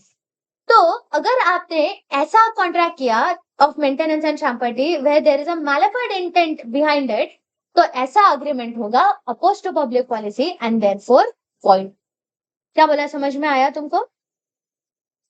Next comes trafficking related to public offices and titles. Public offices मतलब गवर्नमेंट ऑफिसेस, टाइटल्स मतलब टाइटल जैसे कि पद्मश्री, पद्मभूषण, पद्म विभूषण। तो जैसे सपोज लेट्स से अभी मैंने तुमको एक एग्जांपल दिया था, राखी सावंत ने अपने प्रेसिडेंट को ब्राइब दिया कि उसको पद्मश्री मिले। तो अभी यहाँ पे this agreement between president and Rakhi Sawant is void in nature, क्योंकि यहाँ पे टाइटल, पद्मश्री टाइटल जीतने के लिए जो कि मेरिट पे मिलता है, उसके लिए राखी सावंत ने क्या किया, वो पैसे दिया और ब्राइब दिया किसी को। तो therefore this agreement is oppose to public policy and therefore void. फिर आता है कि agreements related to trafficking related to public offices. तो इसका भी एक सिंपल एग्जांपल है, हमने किया भी था क्वेश्चन बैंक में, वीआरएस वाला एग्जांपल था। देखो, किसी who is a government officer, उसको डी बोलता है कि तू वीआरएस ले ले, जल्दी से रिटायर हो जा, और मैं तुझे उसके लिए बहुत सारे पैसे देता हूँ ताकि तू रिटायर हो, तेरे जगह पे मैं अपॉइंट हो जाऊं। तो यहाँ पे गवर्नमेंट ऑफिसर को ब्राइब दी जा रही है। किस चीज के लिए ब्राइब दी जा रही है? ताकि वो ऑफिस से रिटायर हो और मिस्टर डी वहां पे अपॉइंट हो सके। तो गवर्नमेंट ने ऐसे बोला, लॉ ऐसे बोलता है कि गवर्नमेंट ऑफिस में अपॉइंट होने वाला कोई भी इंसान should be appointed on the basis of merit, merit पे अपॉइंट होना चाहिए, ऐसे किसी को ब्राइब देके नहीं होना चाहिए। एंड देयरफॉर आप अगर किसी गवर्नमेंट सर्वेंट को ब्राइब दे रहे हो कि ताकि आपको किसी गवर्नमेंट के ऑफिस में, पब्लिक ऑफिस में जॉब मिल सके, तो this agreement is oppose to public policy and therefore void. अब तक क्या बोला, समझ में आया तुमको? चल, नेक्स्ट आता है agreements tending to create monopoly. मतलब ही क्या? तो देखो, इसका ना बहुत अच्छा एग्जांपल उन्होंने दिया है यहाँ पे, example number 42 is actually good. देखो उन्होंने क्या बोला, कोविड के टाइम पे तो XYZ and ABC they were the only two oxygen cylinder manufacturers in West Bengal. अब उन्होंने क्या सोचा, हम दोनों मिलके कॉन्ट्रैक्ट में एंटर कर लेते हैं और एक ही साथ हम लोग ऑक्सीजन सिलेंडर्स बेचेंगे। दोनों ने मिलकर कॉन्ट्रैक्ट में एंटर किया और ऑक्सीजन सिलेंडर्स के प्राइस डायरेक्टली डबल कर दिए। उनको पता है कि उनके अलावा वेस्ट बंगाल रीजन में कोई भी ऑक्सीजन सिलेंडर सप्लायर है ही नहीं। इस चीज का फायदा उठाते हुए they are charging exorbitant price from the customers. Now this agreement which tends to create monopoly in the market which and charge exorbitant rates from the customer is oppose to public policy, वो जनहित में जारी नहीं है and therefore it is void. Point number 6 talks about marriage brokerage agreements. अब marriage brokerage agreements का एकदम simple example देखो, मैंने तुमको बोला यहाँ पे, ये देखो, कार्तिक आर्यन के दिल में क्या था, उसको कृति सनन से शादी करनी थी। तो देखो उसने क्या किया, तो कृति सनन के पापा के साथ he entered into an agreement. उसे कृति सनन के पापा को क्या बोला, उसे कृति सनन के पापा को बोला कि हे पापा, आप कृति सनन को पटाओ कि वो मुझसे शादी करे। अगर वो पट जाती है और मुझसे शादी करने के लिए राजी हो जाती है तो I will pay you 5 crore rupees. So this agreement जहां पे मैरिज की दलाली की जा रही है बाय कार्तिक आर्यन एंड कृति सनन्स पापा, this agreement is oppose to public policy and therefore void. फिर उन्होंने एक चीज बोल दी, लेकिन मैरिज ब्यूरोज अगर देखें हम, जीवनसाथी.com, शादी.com, तो यहाँ पे मैरिज की दलाली नहीं की जाती है, यहाँ पे सिर्फ वर और वधू को मिलाया जाता है। सिर्फ इंफॉर्मेशन और डेटा एक्सचेंज होता है. देयरफॉर मैरिज ब्यूरो के साथ अग्रीमेंट्स जो होते हैं they are not void in nature, they are all valid. Next comes interest against obligation. अब लिख लो यहाँ पे इंटरेस्ट मतलब क्या, तो बेनिफिट. अगेंस्ट ऑब्लिगेशन, ऑब्लिगेशन मतलब क्या, एग्जिस्टिंग ड्यूटी. ऑब्लिगेशन मतलब तुम्हारी ड्यूटी है, वो करने के लिए आप अगर किसी कॉन्ट्रैक्ट में एंटर करते हो तो ये कॉन्ट्रैक्ट कैसा रहेगा, तो void and oppose to public policy. इसका एक एग्जांपल दिया उन्होंने, देखो कि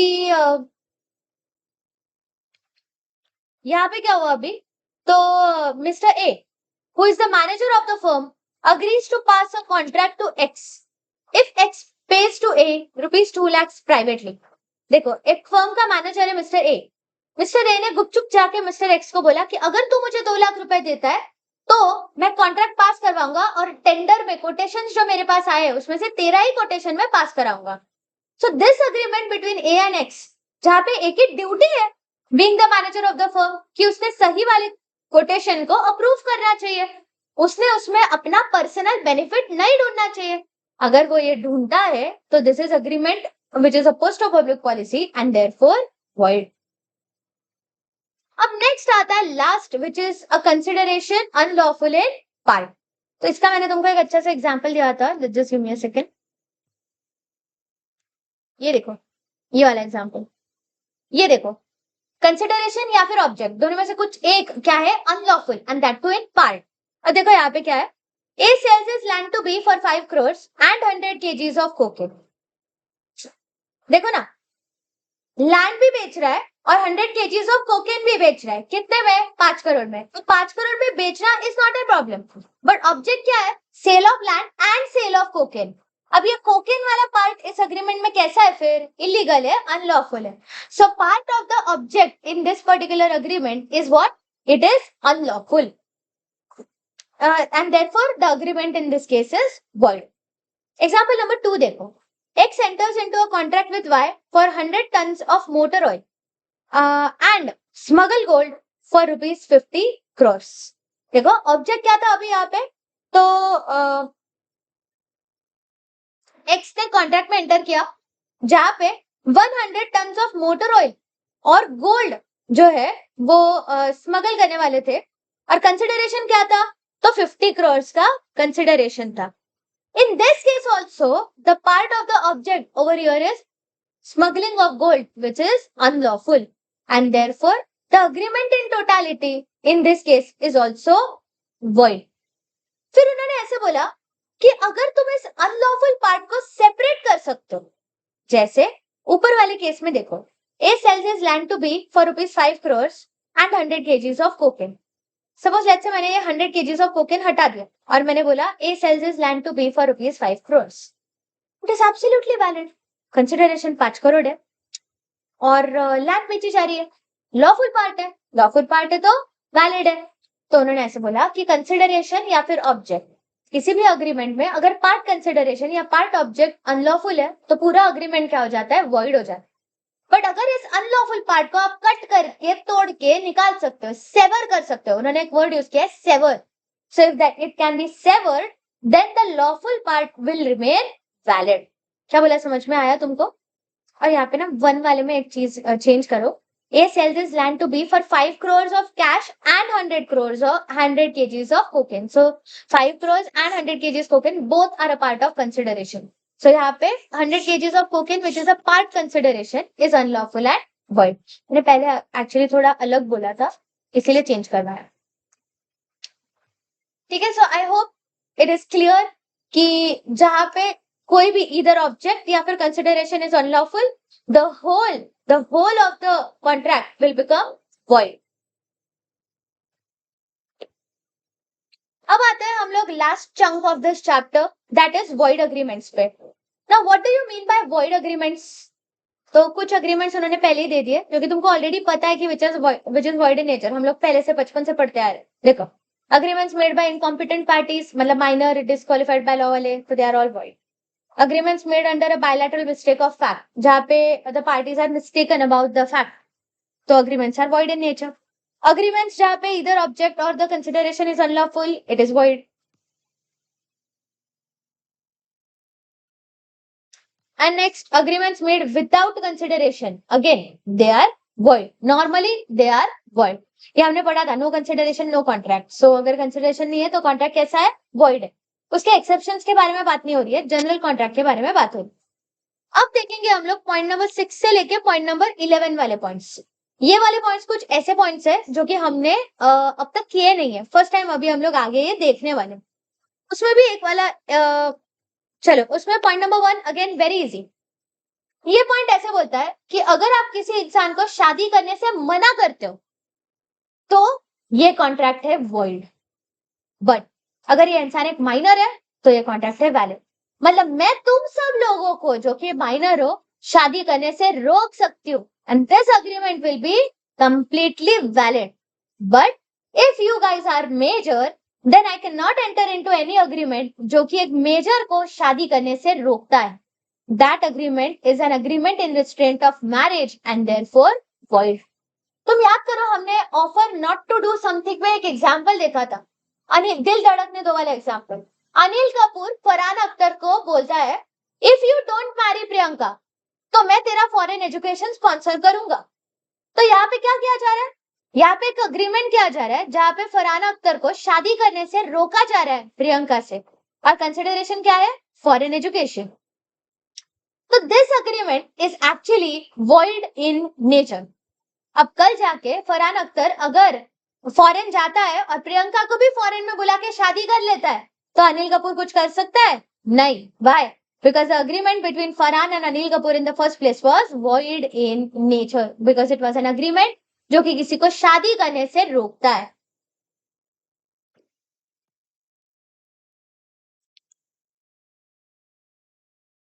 अब नेक्स्ट आता है agreement in restraint of trade. Mark this as very very important. Section 27. Agreement in restraint of trade मतलब क्या? तो किसी भी एक इंसान को एक वैलिड ट्रेड या प्रोफेशन या बिजनेस करने से रोकना. अगर आप किसी भी इंसान को बिजनेस ट्रेड या प्रोफेशन प्रैक्टिस करने से रोकते हो तो this agreement is actually void in nature. लेकिन उसके है कुछ exceptions. 3 exceptions. Number 1, sale of goodwill. Sale of goodwill में उन्होंने ऐसा बोला कि if one person is selling his goodwill, is selling his business to the buyer, तो ये बायर जो है ये सेलर के ऊपर रोक लगा सकता है. क्या रोक लगा सकता है? कि जब तक ये बायर खुद ये बिजनेस में है या इस बायर का सक्सेसर इस बिजनेस में है तब तक एक स्पेसिफाइड लोकल लिमिट्स के अंदर ये seller similar kind of business नहीं कर सकता. जैसे मैंने आपको एग्जांपल लिया, सपोज लेट्स से परिवार ग्रोसरी स्टोर है. परिवार ग्रोसरी स्टोर का जो इंसान है, ओनर है, वो अपने इस ग्रोसरी स्टोर को बेच रहा है किसी एक बायर को. अब इमेजिन करो तुम, अगर कल चल के उसने ये बायर को बेचा, उससे मस्त अच्छे खासे पैसे ले लिए और फिर उसी के बाजू में वापस से और एक परिवार ग्रोसरी स्टोर निकाल लिया. अब ये बायर का नुकसान होगा कि नहीं? पूरी सोसाइटी में पहले जो एक ग्रोसरी स्टोर था वहां पे अभी 2 आ गए. तो मतलब ही बिजनेस बेचा भी, लेकिन यहाँ पे उसने क्या किया? तुरंत ही एक कॉम्पिटिटिव बिजनेस, सिमिलर बिजनेस बाजू में चालू कर दिया. तो बायर का नुकसान होगा. इसीलिए एक्सेप्शन में उन्होंने ये बोला कि अगर सेलर ने अपना ग्रोसरी स्टोर बायर को बेचा है तो ये बायर इस सेलर को बोल सकता है कि जब तक मैं खुद ये ग्रोसरी स्टोर चला रहा हूं या फिर मेरा सक्सेसर ये ग्रोसरी स्टोर चला रहा है तब तक आप एक रीजनेबल लोकल लिमिट में कहीं पे भी इस शॉप के नजदीक आप सेम बिजनेस चालू नहीं कर सकते. Here it is important that the local limit that has been specified in the agreement should be reasonable. जैसे अगर 10 किलोमीटर दिया है रीजनेबल, बट ऐसा बोल दिया कि पूरे इंडिया में कहीं पे ग्रोसरी स्टोर नहीं खोल सकते तो वो अनरीजनेबल है. सो एनी अग्रीमेंट जहाँ पे एक सेलर ने अपने बिजनेस को सेल किया है, गुडविल को सेल किया है बायर को, और बायर इस सेलर को बोल रहा है कि तुम सिमिलर काइंड ऑफ बिजनेस में एंटर नहीं कर सकते, तो this agreement even if it is in restraint of trade it is a valid agreement. समझ आया तुमको? नंबर 2 उन्होंने क्या बोला? Section 36 of the Indian partnership act ऐसा बोलता है कि अगर एक ऐसा एक पार्टनर है जो कि पार्टनरशिप फर्म छोड़ के जा रहा है तो ये continuing partners of the partnership firm इस जाने वाले पार्टनर को बोल सकते हैं कि हे पार्टनर, तू अब फर्म छोड़ के जा रहा है, तो हमारे इस फर्म से सिमिलर बिजनेस एक स्पेसिफाइड लोकल लिमिट्स के अंदर तुम कंडक्ट नहीं कर सकते हैं. तो if this agreement between the continuing partners and the outgoing partners, even if it is in restraint of trade, it is valid. Number 3 उन्होंने बात किया कि जहां पे कंटिन्यूइंग पार्टनर्स अपने आप के बीच में एक अग्रीमेंट करते हैं कि जो बिजनेस पार्टनरशिप कैरी कर रही है उसी बिजनेस के कॉम्पिटिंग बिजनेस हम तब तक एंटर नहीं करेंगे जब तक हम पार्टनरशिप में कंटिन्यू कर रहे हैं. This agreement, even if it is in restraint of trade, जहाँ पे you are denying a particular person from starting a competitive business, is actually in restraint of trade, but still valid.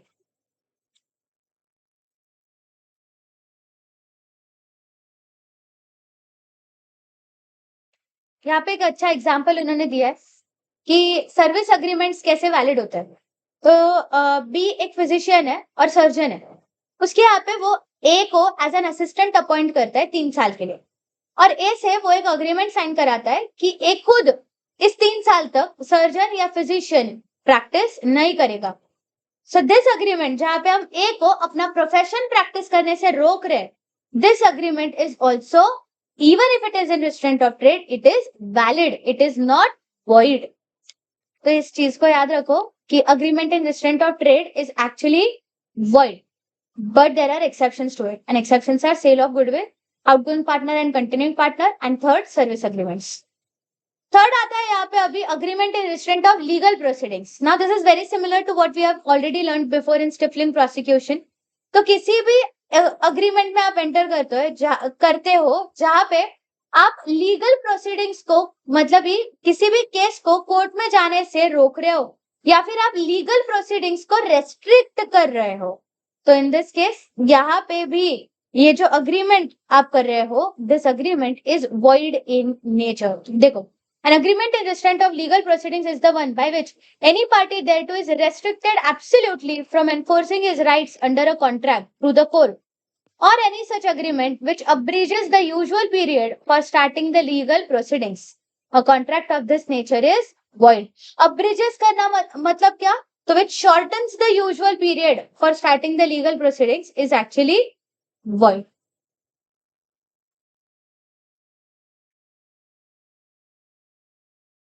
But इसी को एक exception है. There are certain exceptions to this rule, and the exceptions are arbitrate. तो जहां पे दो parties के बीच में कॉन्ट्रैक्ट होता है कि कोर्ट में नहीं जाते, आर्बिट्रेटर के पास चले जाएंगे, तो यहाँ पे हम लोग क्या लीगल प्रोसीडिंग्स इनिशिएट करने से रेस्ट्रिक्ट कर रहे हैं क्या? नहीं, हम बस इतना बोल रहे हैं कि कोर्ट में नहीं जाते, आर्बिट्रेटर के पास जाते हैं. So if the parties are taking their disputes to an arbitrator, it is not actually considered as a restraint in legal proceedings. तो वो वैलिड रहेगा अग्रीमेंट. नेक्स्ट आता है the agreement the meaning of which is uncertain. तो uncertain मतलब क्या था? तुमने बचपन में पढ़ा था, देखो, that agreement should be clear and definite. It should not be something that is unclear, indefinite and वेग. तो अगर आपका अग्रीमेंट ऐसा है जो कि वेग है, जिसमें से कोई सर्टन मीनिंग नहीं निकल सकता है, तो ये अग्रीमेंट भी कैसा है? वॉइड है. इसका इंस्टीट्यूट का फेवरेट एग्जाम्पल है कि सपोज ऐसे एक डीलर है, he deals in different types of oils, और वहां पे एक इंसान जाता है और बोलता है I want to buy 100 tons of oil. तो ये अग्रीमेंट कैसा है? वॉइड है, बिकॉज इट इज अनसर्टन. कौन सा ऑयल चाहिए भाई, वो तो बताया ही नहीं. तो this agreement is void in nature and it is considered as an agreement the meaning of which is uncertain. Whereas अगर तुमको फिर सवाल ऐसा आया कि the dealer only deals in coconut oil and फिर एक इंसान जाता है और उसको बोलता है I want to buy 100 tons of oil, तो समझ में आ सकता है ना कि ये सिर्फ कोकोनट ऑयल बेचता है, मतलब कोकोनट ऑयल ही खरीदने के लिए आया है. तो here the meaning, even if not specified coconut oil, but meaning is certain and therefore that agreement will be valid. अब आते हैं last part of this chapter, that is wagering agreements. Section 30, important section. अब Vaser मतलब क्या? तो जैसे मैंने तुमको आईपीएल वाला एग्जांपल दिया था कि दर्शन और अर्णव दोनों के बीच में यहाँ पे अग्रीमेंट हुआ है. क्या अग्रीमेंट हुआ था? कि जहाँ पे जीटी और आरआर का मैच था, दर्शन ने बोला कि अगर जीटी जीत जाती है तो आई विल पे यू 5000 और हार जाती है तो यू पे मी 5000.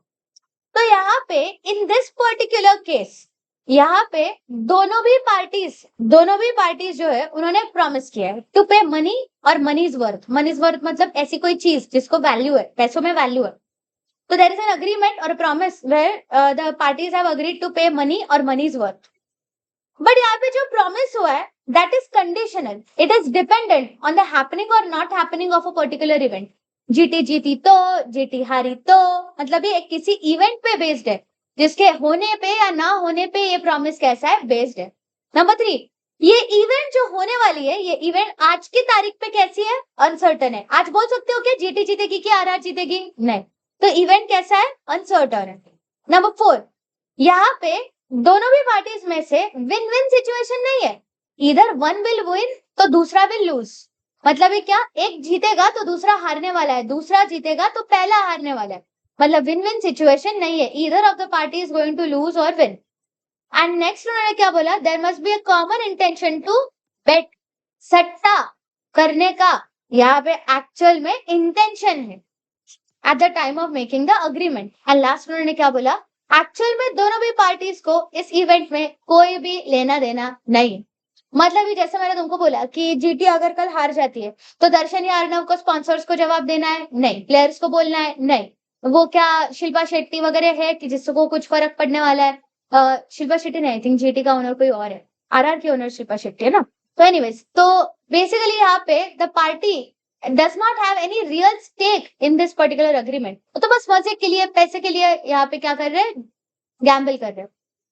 तो दिस अग्रीमेंट जहाँ पे ये सारे इसेंशियल्स को टिक टिक टिक टिक होता है, इसको हम लोग बोलेंगे wager. And these agreements are therefore void in nature. तो याद रखो तुम लोग कि ये पांचों ऑल 6 पॉइंट्स को टिक टिक टिक टिक होना नेसेसरी है। फिर उन्होंने बोला कि what are the transactions that are similar to wager, जिसको भी गैम्बलिंग कर रहे हैं हम लोग ऐसे बोलेंगे, and therefore they are also void in nature. तो उसमें नंबर 1 है लॉटरी ट्रांजैक्शंस। तो लॉटरी को बोला जाता है that lottery is a game of chance, there is no skill involve in it. आप सिर्फ लॉटरी टिकट खरीदो, तुम्हारा नंबर लग गया तो पैसा मिलेगा। तो lottery transactions is a game of chance, it is not a skill, game of skill और ऑफ नॉलेज, जहाँ पे प्राइम मोटिव क्या रहता है, गैम्बल करना। आप तो therefore it is also wager, and therefore lottery भी वेजर है, and therefore all the lottery transactions are actually void in nature. फिर तो मुझे बोलेगे लेकिन मैम लॉटरी ट्रांजैक्शंस तो एक्चुअल में इंडिया में चलते हैं, कैसे फिर? तो लॉटरी से गवर्नमेंट को बहुत पैसा मिलता है। लॉटरी के ऊपर 28% जीएसटी एंड 30% का इनकम टैक्स पे करना पड़ता है। एंड देयरफॉर ये लॉटरी अग्रीमेंट जो रहते हैं वो इंडिया में even though they are void but चलते हैं। तुम देखोगे तो इंडिया के बहुत सारे स्टेट्स में लॉटरीज को इलीगल करके बैन किया हुआ है, तो भी चलता है। और बहुत सारे स्टेट्स में लॉ ने यहाँ पे सिर्फ बोल के रखा है कि अग्रीमेंट्स आर वॉइड, उनको इलीगल नहीं बोला है, पनिशेबल भी नहीं बोला है। एंड देयरफॉर ये लॉटरीज जो है ये एक्चुअल में ट्रांजैक्शंस होते हैं। जैसे मैंने तुमको बोला था कि 25,000 करोड़ 12,000 करोड़ का वेस्ट बंगाल का लास्ट ईयर का लॉटरी से रेवेन्यू है। तो मतलब तुम सोचो कि 12,000 करोड़ मतलब कितना पैसा लॉटरी के टिकट बेच के निकाला है गवर्नमेंट ने।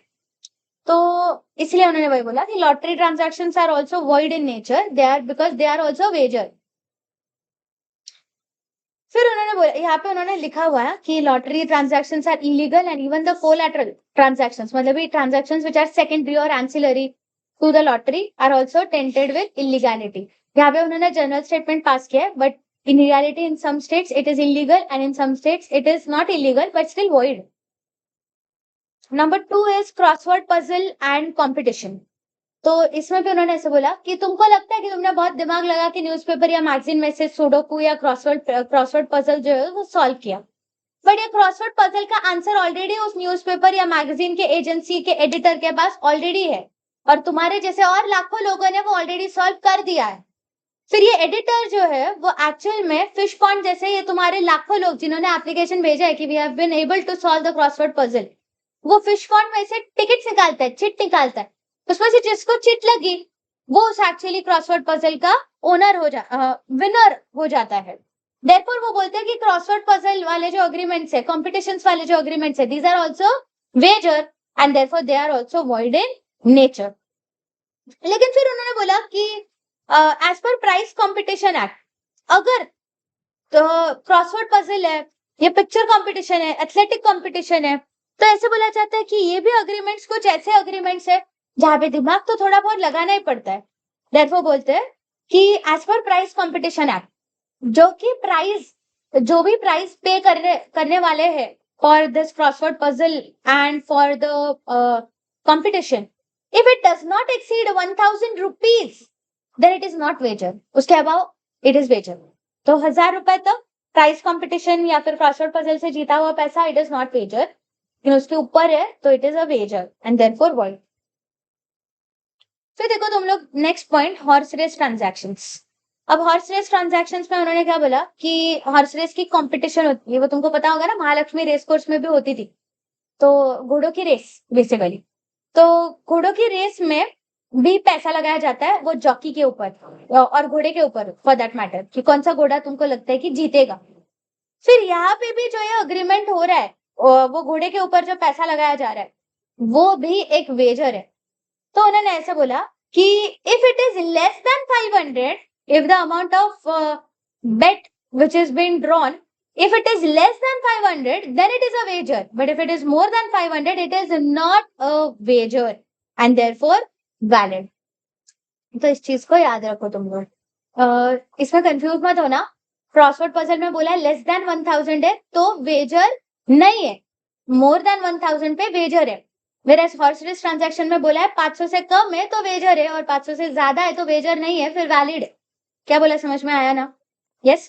और फिर आते हैं पॉइंट नंबर 3 पे, स्पेकुलेटिव ट्रांजैक्शन, जिसमें तुम सबसे ज्यादा कंफ्यूज होते हो, तो उसको कर लेते हैं अभी। अब देखो स्पेकुलेटिव ट्रांजैक्शंस मतलब क्या, तो इसको एक सिंपल तरीके से समझेंगे, just give me a minute. ये देखो अंजलि का एग्जाम्पल है। अब देखो यहाँ पे अंजलि जो है, she wants to buy a gold for her marriage, उसका दिसंबर में शादी है। अब आज की तारीख पे गोल्ड का भाव जो है वो है 1.5 लाख रुपीस। वो गई ज्वेलर के पास, उसको लग रहा है कि दिसंबर तक प्राइस अगर आसमान छू गई तो मुझे तो गोल्ड एक्चुअल में खरीदना है। उसने ज्वेलर को बोला कि हे ज्वेलर, मेरे साथ कॉन्ट्रैक्ट में एंटर करो और आज के तारीख पे ही ज्वेलरी की प्राइस आप फिक्स कर लो। ज्वेलरी खरीदने के लिए मैं दिसंबर में आऊंगी, आज आप कॉन्ट्रैक्ट में एंटर कर लो कि मैं ज्वेलरी पक्का से आपसे खरीदने वाली हूँ। ज्वेलर ने बोला मैम कॉन्ट्रैक्ट की प्राइस है गोल्ड की 1.7 lakhs। अग्री तो अंजलि ने बोला okay okay, agreed agreed. They entered into the contract where she was going to buy the gold in December, where the contract price that has been decided of the gold is 1.7 lakh rupees per 10 grams per तोला। अब actual में 6 महीने चले गए, दिसंबर आ गया, अब gold खरीदने की बारी आई। अब market price of the gold is actually 2 lakh rupees. लेकिन देखो अंजलि ने 6 महीने पहले ही ज्वेलर के साथ अग्रीमेंट किया था to buy the gold at how much, 1.7 lakh rupees. तो अब मार्केट में जो गोल्ड 2 लाख में मिल रहा है वो अंजलि कितने में खरीदेगी ज्वेलरी के लिए, 1.7 लाख में। तो अंजलि को नुकसान हुआ कि प्रॉफिट? प्रॉफिट। अब ये वाला प्रॉफिट जो उसको होता है, this agreement between the jeweller and Anjali is actually called as valid in nature. ये वैलिड है, इसमें कोई भी वेजर नहीं है। अब बात करते हैं सेकंड केस की, जहां पे Anjali is a chartered accountant. उसको पता है कि गोल्ड के प्राइसेस में फ्लक्चुएशंस होते हैं, बहुत प्रॉफिट है, बहुत पैसा है। उसने सोचा इन्वेस्टमेंट करना है, गोल्ड में करेंगे, जहां पे current market price of the gold is 1.5 lakh rupees. उसको लग रहा है कि कॉन्ट्रैक्ट गोल्ड की प्राइस आगे आसमान छूने वाली है। तो उसने एक रिकॉग्नाइज्ड स्टॉक एक्सचेंज के साथ कॉन्ट्रैक्ट किया that I want to settle the difference between the market price and the contract price, जहां पे she is thinking मुझे लग रहा है कि फ्यूचर में 6 महीने बाद गोल्ड की प्राइस और बढ़ने वाली है, तो इसलिए वो बोल रही है रिकॉग्नाइज्ड स्टॉक एक्सचेंज के साथ आज की तारीख पे कॉन्ट्रैक्ट पे एंटर कर रही है to buy the gold at 1.7 lakh rupees. वो एक्चुअल में गोल्ड नहीं खरीदने वाली 6 महीने बाद, वो आज के तारीख पे सिर्फ कॉन्ट्रैक्ट कर रही है कि 1.7 लाख रुपीस में वो 6 महीने बाद गोल्ड खरीदेगी। अब 6 महीने के बाद एक्चुअल में गोल्ड की प्राइस जब 2 लाख हो जाती है तो वो बोलती है कि अब रिकॉग्नाइज्ड स्टॉक एक्सचेंज जो है वहां पे वो क्या करती है, Contract price 1,70,000, whereas the market price in the month of December of the gold is 2 lakhs. अब वो बोलती है मुझे गोल्ड नहीं चाहिए, मैं तो सिर्फ ये जो डिफरेंस है उसको मेरे खाते में डिपॉजिट कर दो, जमा कर दो। तो उसने क्या बोला रिकॉग्नाइज स्टॉक एक्सचेंज पे 2 lakhs माइनस 1.7 lakhs 30,000 का जो ये मेरा प्रॉफिट हुआ है, मैंने तुमसे अग्रीमेंट किया था आई बाय इट एट 1.7 lakhs, आज की रेट है 2 lakhs, तो 30,000 का मेरा प्रॉफिट हुआ। ये जो प्रॉफिट मेरा हुआ है उतना प्रॉफिट बस मेरे बैंक अकाउंट में खाते में जमा कर दो, डिपॉजिट कर दो। She is here not actually buying the physical gold in the month of December. तो इस अग्रीमेंट को बोला जाता है फ्यूचर्स। यहाँ पे ये this is an example of futures, जहाँ पे पार्टी जो है वो एक्चुअल में गुड्स या कमोडिटी परचेज नहीं कर रहे, बट उस कमोडिटी में होने वाले चढ़ाव और उतराव से प्रॉफिट या लॉस कमाने की कोशिश हो रही है, प्रॉफिट कमाने की कोशिश हो रही है। तो यहाँ पे Anjali in this case is just trying to settle the transaction difference and therefore this is considered as a wager and this agreement is void in nature. तो ये उन्होंने यहाँ पे बोला हुआ है speculative transaction में। देखो, an agreement or a share market transaction where the parties intend to settle the difference between the contract price and the market price of certain goods or shares on a specified day, it is gambling and hence void. अब तुम्हारा सवाल तुरंत ही आएगा लेकिन ma'am futures and options तो actual में होता है, तो ये वॉइड कैसा? तो सेबी का भी अपना एक्ट है। सेबी ने अपने एक्ट में बोला कि अगर फ्यूचर्स एंड ऑप्शंस का ट्रेडिंग हो रहा है और अगर ये ट्रेडिंग एक रिकॉग्नाइज्ड स्टॉक एक्सचेंज पे हो रहा है, रिकॉग्नाइज्ड स्टॉक एक्सचेंज पे हो रहा है, तो इन दिस केस यहाँ पे भी कहीं ना कहीं पे एक टर्म्स एंड कंडीशंस कॉन्ट्रैक्ट के फ्यूचर्स के रहते हैं कि अगर party at the end of the tenure मतलब कॉन्ट्रैक्ट खत्म होने पे अगर डिफरेंस को प्रॉपरली सेटल नहीं करती है तो उनको एक्चुअल में जिस भी कमोडिटी के रिलेटेड ये अग्रीमेंट हुआ है वो कमोडिटी परचेस करनी पड़ती है। मतलब ये टर्म्स एंड कंडीशंस में कहीं ना कहीं पे एक्चुअल डिलीवरी ऑफ गुड्स लेना पड़ेगा, इसके बारे में बात की गई है। And therefore the agreements in reality are actually valid. Contract act में उन्होंने बोल के रखा हुआ है, कॉन्ट्रैक्ट एक्ट बहुत पुराना है, उसमें उन्होंने बोल के रखा है कि these agreements are void in nature, but actual में ये ट्रांजैक्शंस होते हैं if they are made through recognised stock exchange. अब इस चीज को जो मैंने तुमको एक्सप्लेन किया है उसको एकदम अच्छे से लर्न करो। अगर तुमको याद नहीं रहने वाला है तो एक सिंपल सी चीज तुमको बोल रही हूँ, उसको एकदम मन में एकदम याद कर लो। If in the case of speculative transactions, the party actually intends to take the actual delivery of goods or services or commodities, the agreement is valid in nature. It is not wager. It is not wager. The agreement is valid in nature.